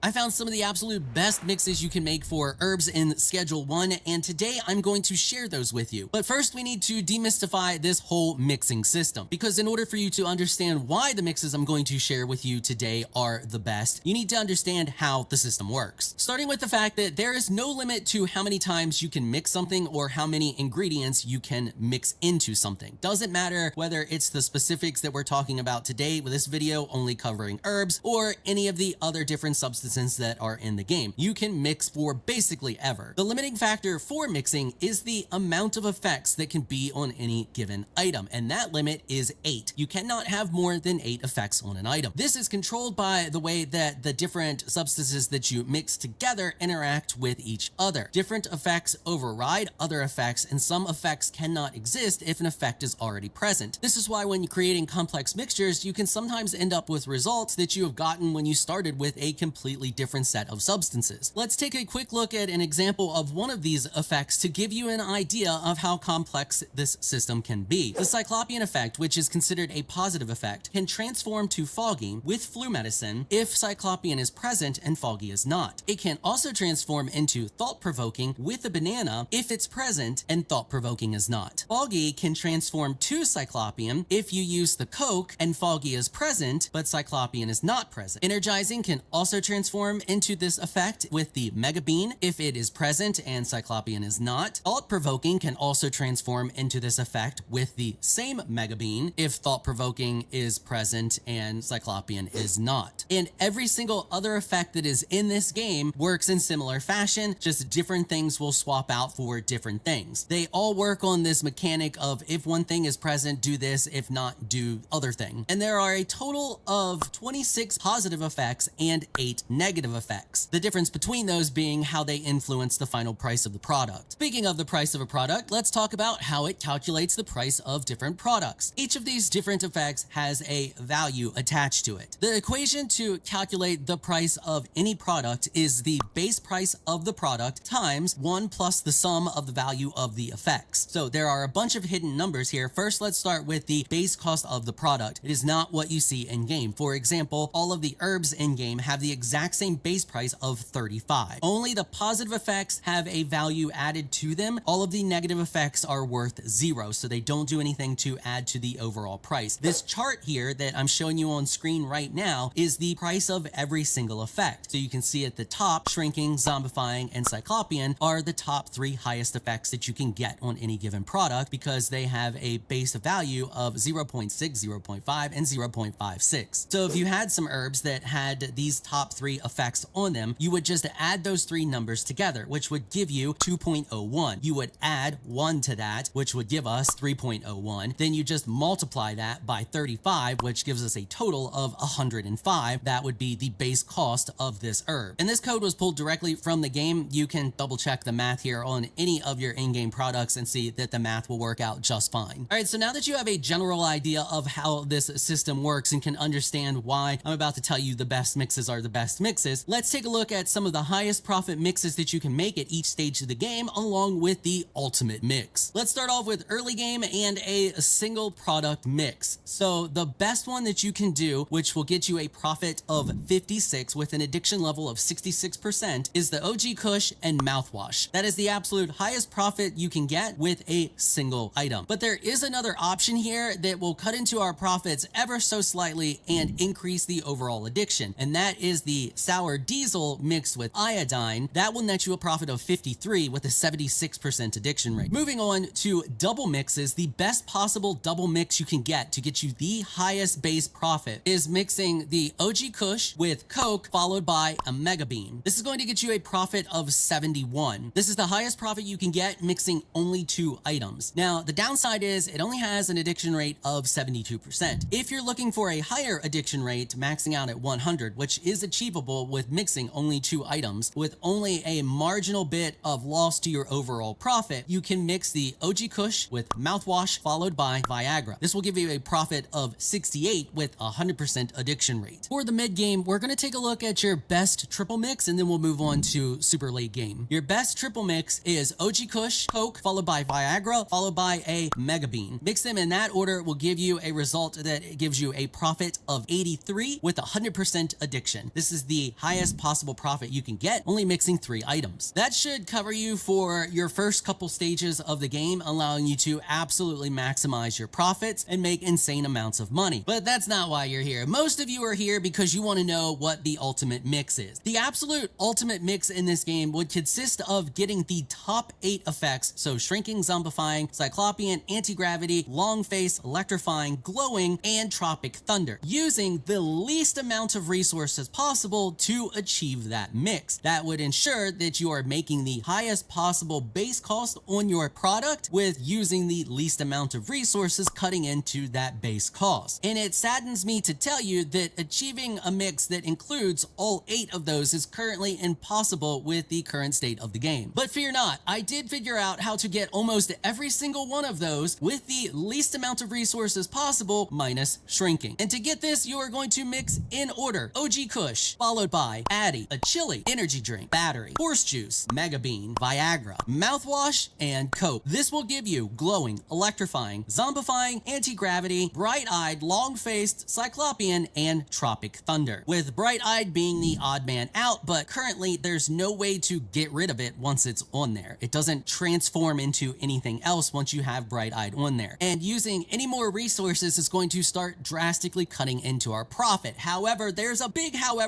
but to that, which we'll talk about here in a second. I first want to tell you the stats. It sells for 176. The total cost is 56, giving us a profit of 110. And yes, I did account for the price of each individual flower bud, taking into account the absolute base lowest amount that you can get per plant, which would be 8. Later on in the game, you can get a lot more per plant very easily. It goes up to 12 just by changing some pots and changing your setup, which will increase your profit even more. I have a a better mix that I'm going to show you that gives you the absolute most profit that you can possibly make in the game with herbs. But I first want to talk about profit and status effects for a second. Something that I noticed in game is that each person has their own individual preferences for things that they like. And from what I can tell, the more of those individual preferences that an item satisfies, the more money they're willing to give you for that item. This means to truly maximize your profits to just insane values. The idea would be not to mix any one high profit item, but to mix individual items that satisfy different people's individual preferences. You could also just double up, since you can have up to 8 things on an item. Creating an item that satisfies the complete preferences of 2 separate people means that those people are going to just give you ridiculous amounts of money for that item. Ultimately, this would be more effective than a one-size-fits-all situation, but could get out of hand very quickly. But if you're looking for what is currently the highest known profit that you can make off of herbs, the recipe is very simple. You're gonna start with the OG Kush, combine that with the paracetamol, then a Coke, then another paracetamol, then gasoline, then another Coke, then a mega bean, and a battery. Once you are all done, that will leave you with a product with a sale price of $164, and it will have cost you $34. That's including the price of the individual bud itself, leaving you with a combined total of $130 profit. Now, I'm sure that there is a higher profit one available. I'm working on figuring that out. It takes time, and some of the data that I have that I'm Wow, using that to... is like way too much work.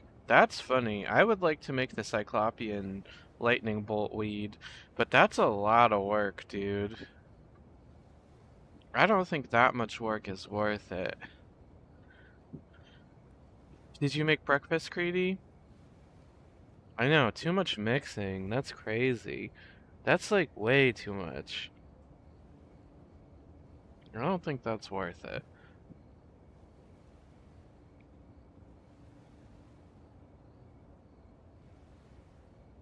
I mean, maybe you can set up a factory in the warehouse or even the barn to do that, but it just seems like a lot. Oh, you fell asleep with the dogs? The dogs. Nice. The dogs. Hmm. Not sure what I want to do. The tiny one lays on me on the couch and she's like a weighted blanket. Nice. Is that one the what is that one? The little I think you showed me a picture. You definitely showed me a picture of Molly, and then I think you showed me your parents' dog too, right? What is it like a little French, some kind of French dog or something? Is that the one? If I remember correctly, it's been a while. It's been a while. Alright, let's go sell some weed. Boston Terriers. Okay. Boston Terrier.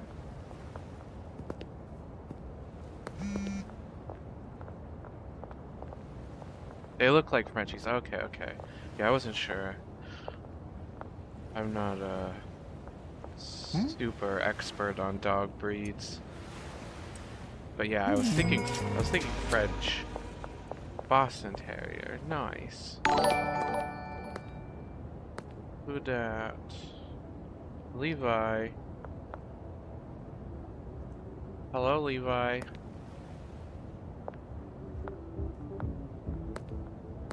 Oh, it's Tim. Hey, Tim. Hey, Tim Pod. I can't log back into my account for right now. Because I can't do the 2-factor authentication.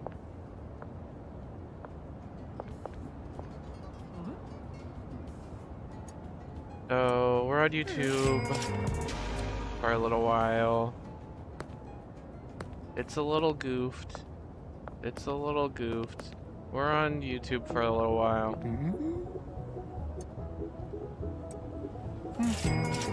What did Shaz do now? That's a great question.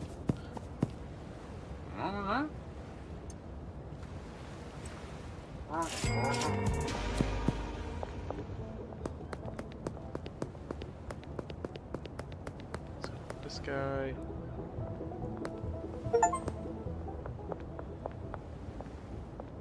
Oh, I got a net worth of 100K. Huh? That's nice.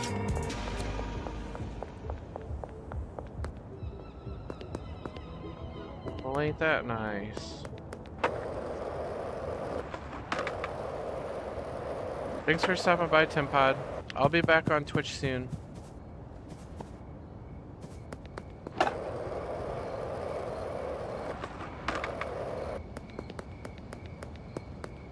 I think it was like an auto detect thing. Yeah, probably was.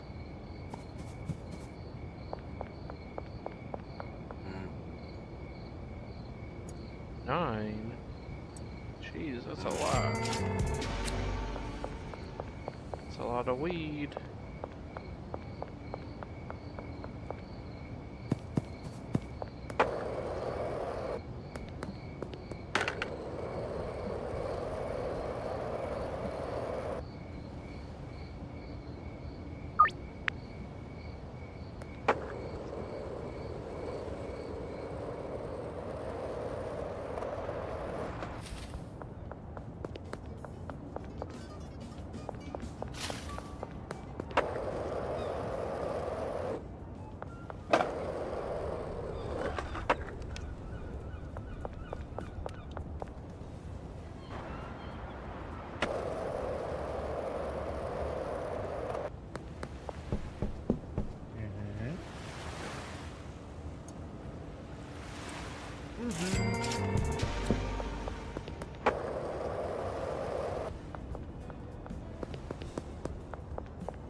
It was good. It was good. For sure. I don't regret it.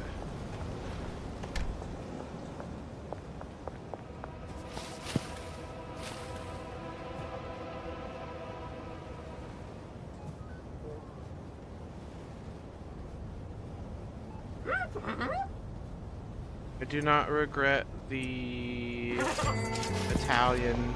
No regrets.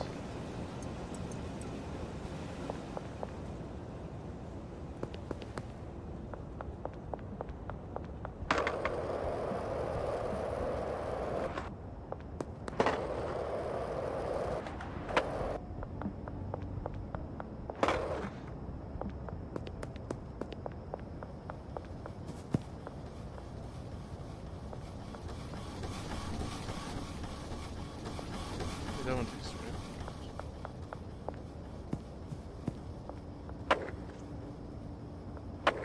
About the post office.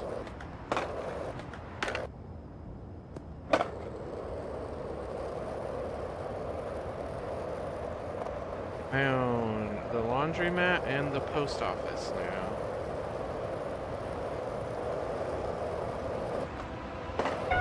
Oh, shit.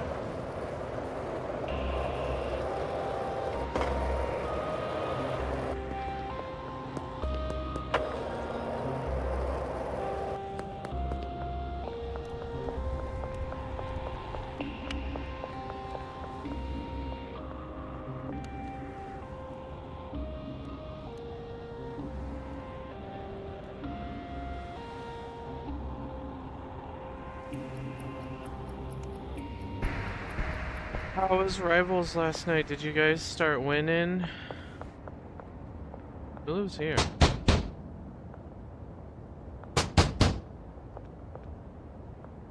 Did you guys start winning?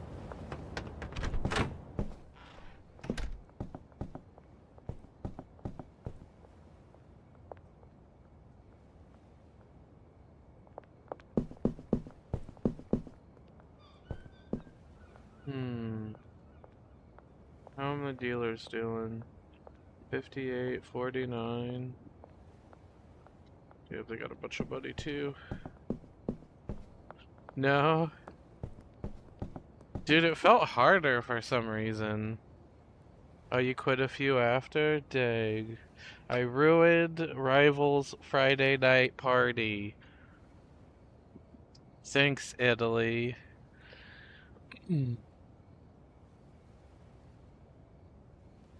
Doesn't the game feel like a little bit harder for some reason? Just rough games. Yeah, those were rough, dude. I don't know how to play Emma. And then, yeah, I tried to play Penny and I was just getting fucking destroyed. Oh, did they play Age of Empires? Nice. Nice, nice.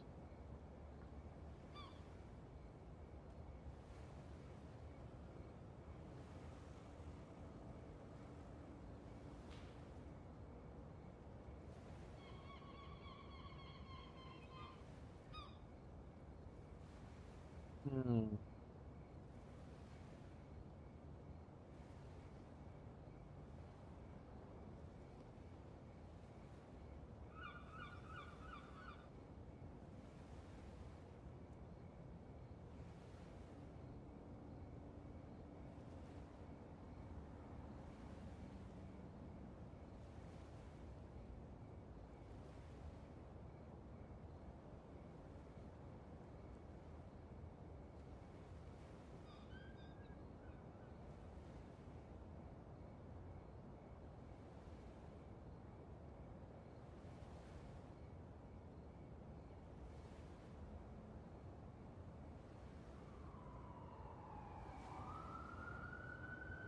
Damn it, dude. This sucks.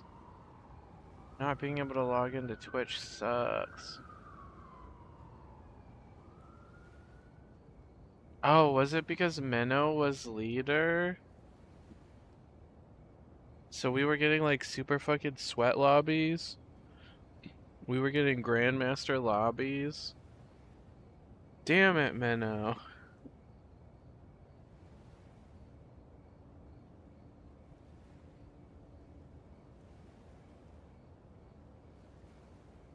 Grandmaster lobbies.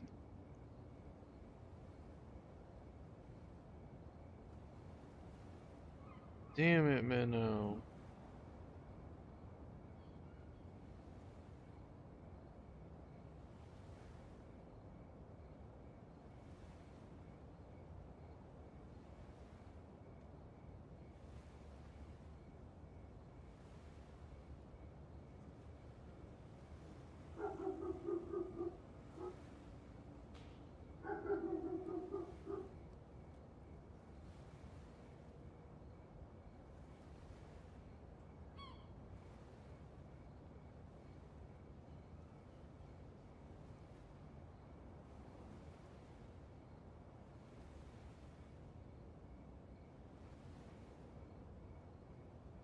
Ah. Should I just make an alt? What should I call it?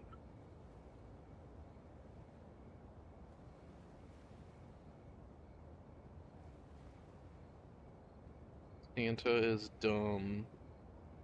I'm a dummy. That's what I'm gonna call it. Santa Fuse? Should I?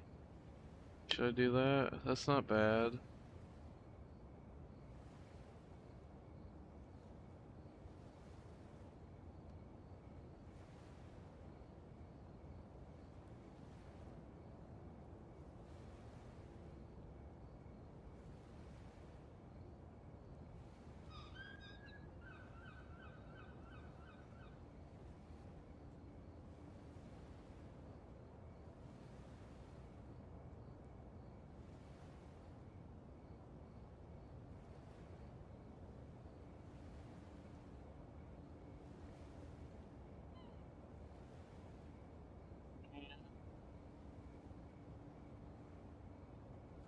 Oh, I put in the ticket yesterday and it says 4 to 5.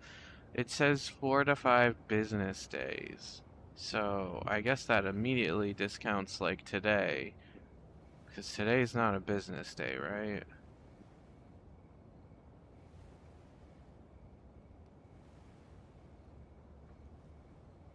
and tomorrow.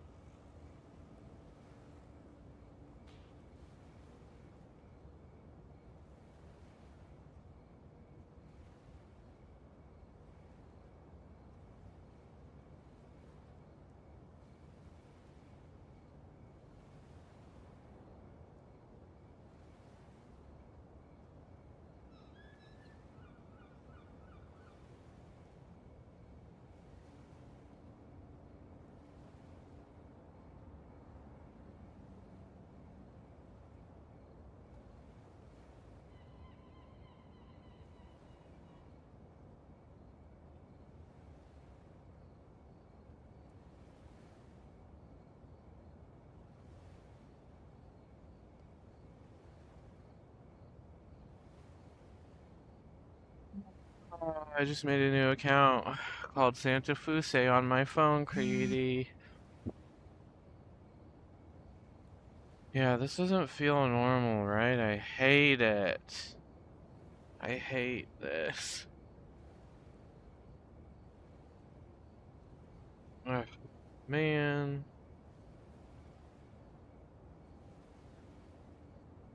Hold on, I gotta check my email.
Where's the Victor guy?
Hmm.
And I didn't fucking.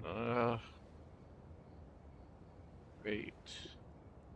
Great, great, great, great.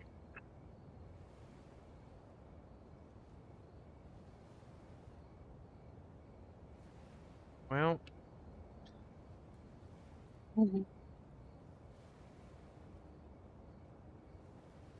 hold on. I don't know. I just fucking hate everything right now. I don't have, like, for some reason, when I switched over everything from my old PC, I have, like, a folder of stuff that I was like, okay, I need to put this onto my new PC. I didn't put my avatar or whatever, which that's like a custom picture that I paid somebody $150 to make for me. That's a lot of money. I can't believe I paid someone $150 to make that for me, but I don't know. Yeah, I just hate everything right now. It's fine. I'm just gonna put a picture of my dog.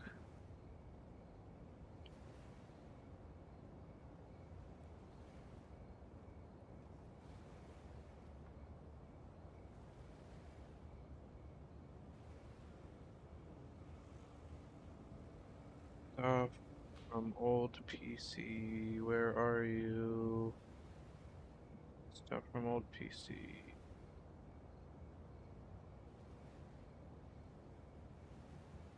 Dog. Enhance.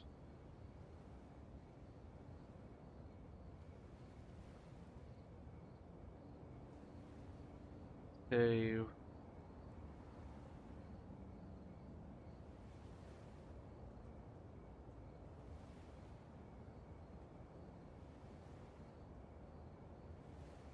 No, it's on my old PC, which is right next to me, just not plugged in.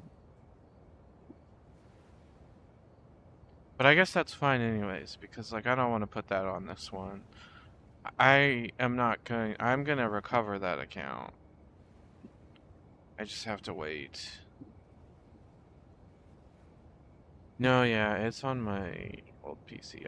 I don't know why I didn't put that in the folder of like things that needed to go over. I put a bunch of stuff in here. I put a picture of Nicholas Pickle in here. No idea why I put that in there, but not fucking the picture I fucking paid for.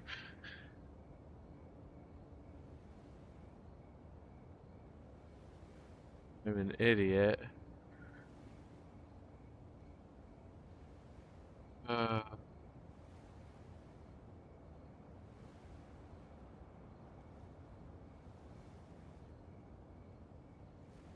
yeah, yeah, okay, we're good now. We're good. I guess I could switch over now. Yeah, I put a bunch of stuff in here. Like I put work stuff, Fire Stick photos, some Minecraft stuff. I put like my Minecraft world, I put in fun stuff. There's just a bunch of pictures I thought I'd put over. But then I also put this picture of Blastoise because when like in the first week that I was hanging out in Brooks and Jess's stream like 3 or 4 years ago, um everybody they were talking about Pokemon cards and she kept calling it Blastoid. So I photoshopped the E out for a D and then I sent it to her on Discord. I don't know where that picture is. I don't know why. But yeah, I photoshopped the E out to D. Yup.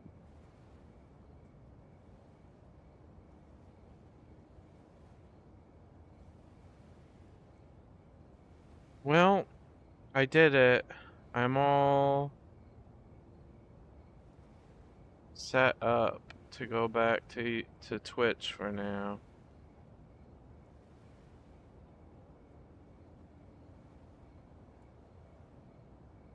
Whatever, sure, I guess.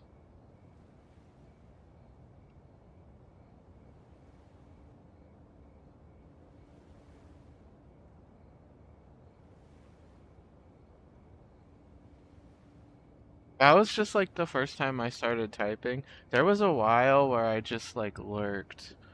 For maybe half a year or so, I just lurked before ever speaking.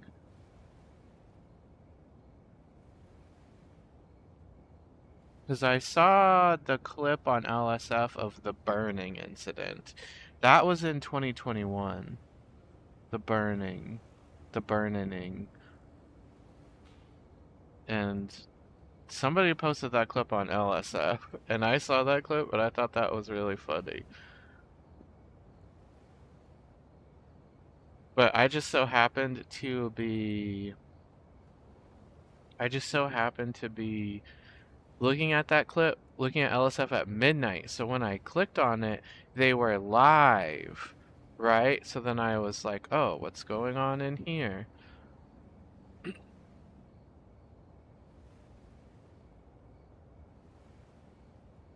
And then, yeah, I just kind of like, to be honest, on the first day, I was like, this is weird. And then, you know, but I followed. And then, yeah, I think it was probably like half a year before I said anything in chat.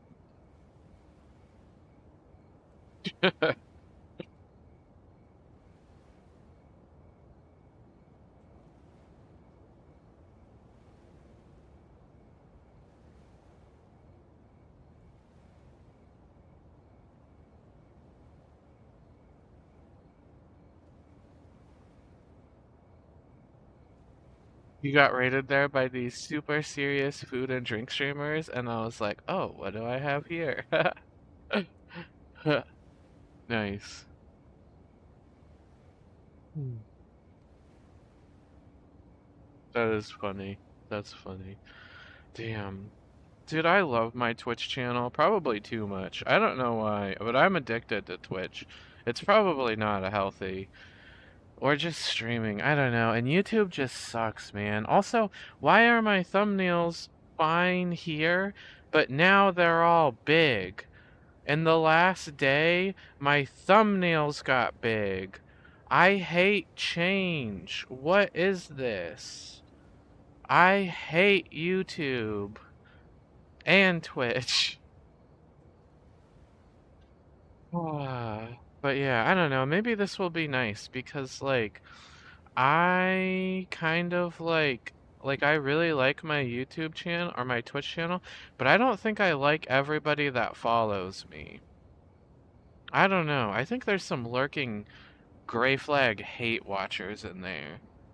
I think. I don't know. Maybe that's crazy talk, but sometimes I wish I could just like I don't know. I bet that's what I think. I'm pretty sure I got reported because that day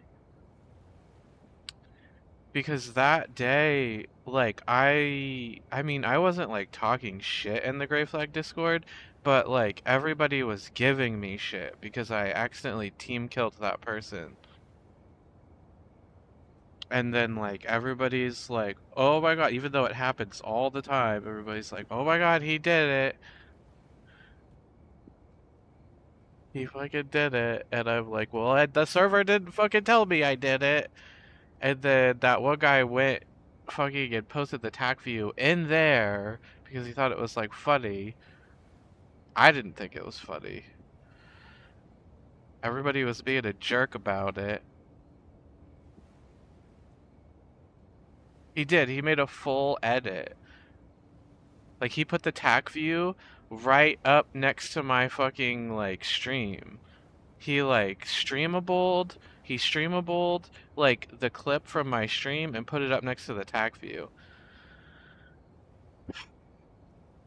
So lame, dude. So fucking lame. I wasn't even streaming in the category at all. That's why I never go in the DCS category. It's like, leave me alone, nerds. Leave me alone, nerds. God, I was having such a good day before then, too.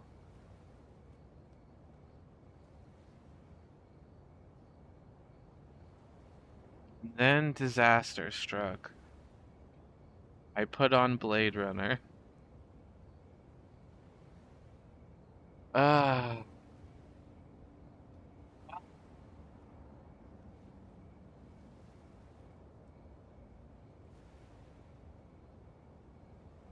Then we entered emote mode. Yeah. I put on emote only, and then I fucking put on Blade Runner.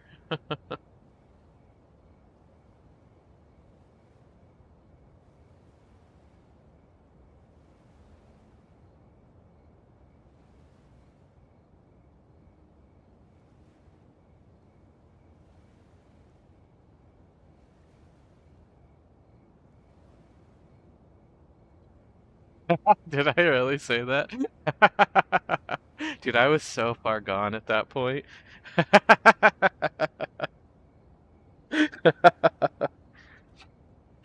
Oh man.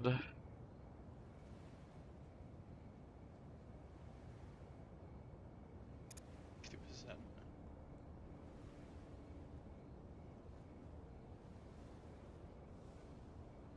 I'm wrong. Santa Fe. I wonder who.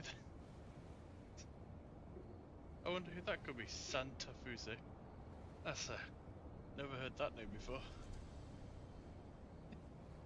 Never been here before. Oh hi, welcome, welcome Santa Fuse. No relation.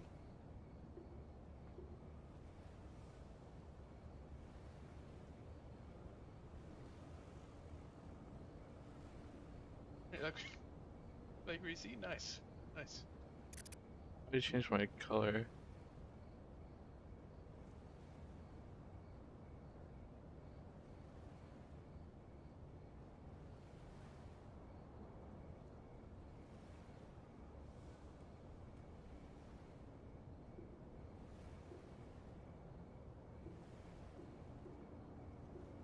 I don't.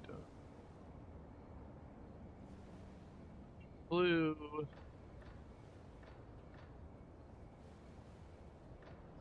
Oh,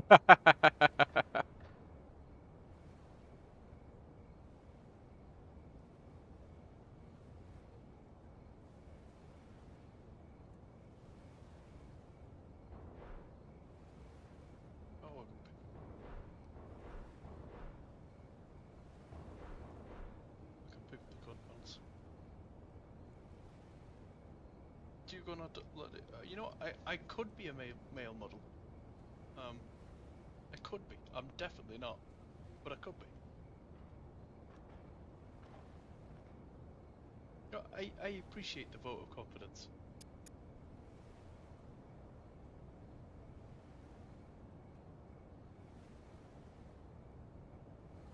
Yes, with the Royal Mail.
Maybe it's 1, 2, 3, 4, 5, 4, 3, 5.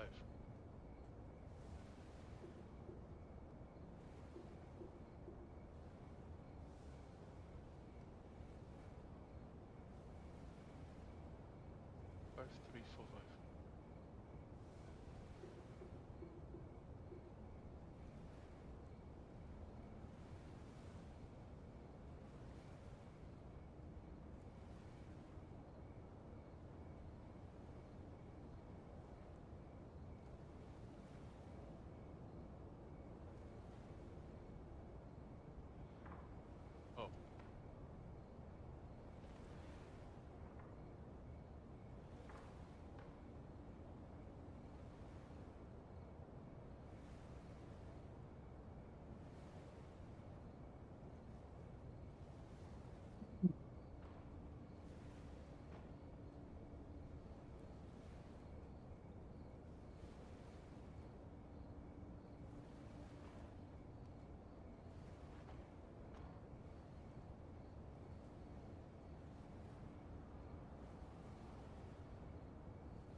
did because Dougie left you out in the cold.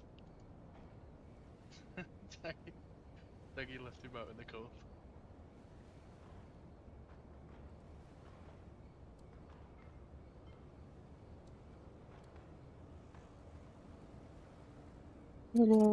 Well, we should switch back over to Twitch then.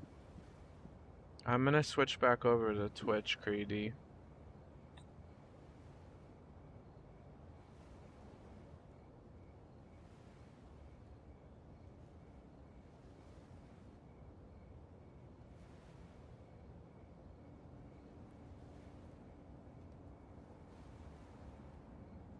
Yeah. Switch back over to Twitch. See ya, YouTube. Nice to know ya.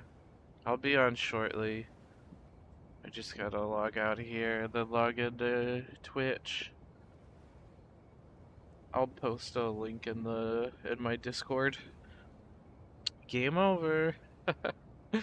BRB. One for the road. I'm gonna do one too.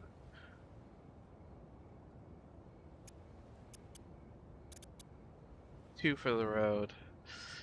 Alright, here I go.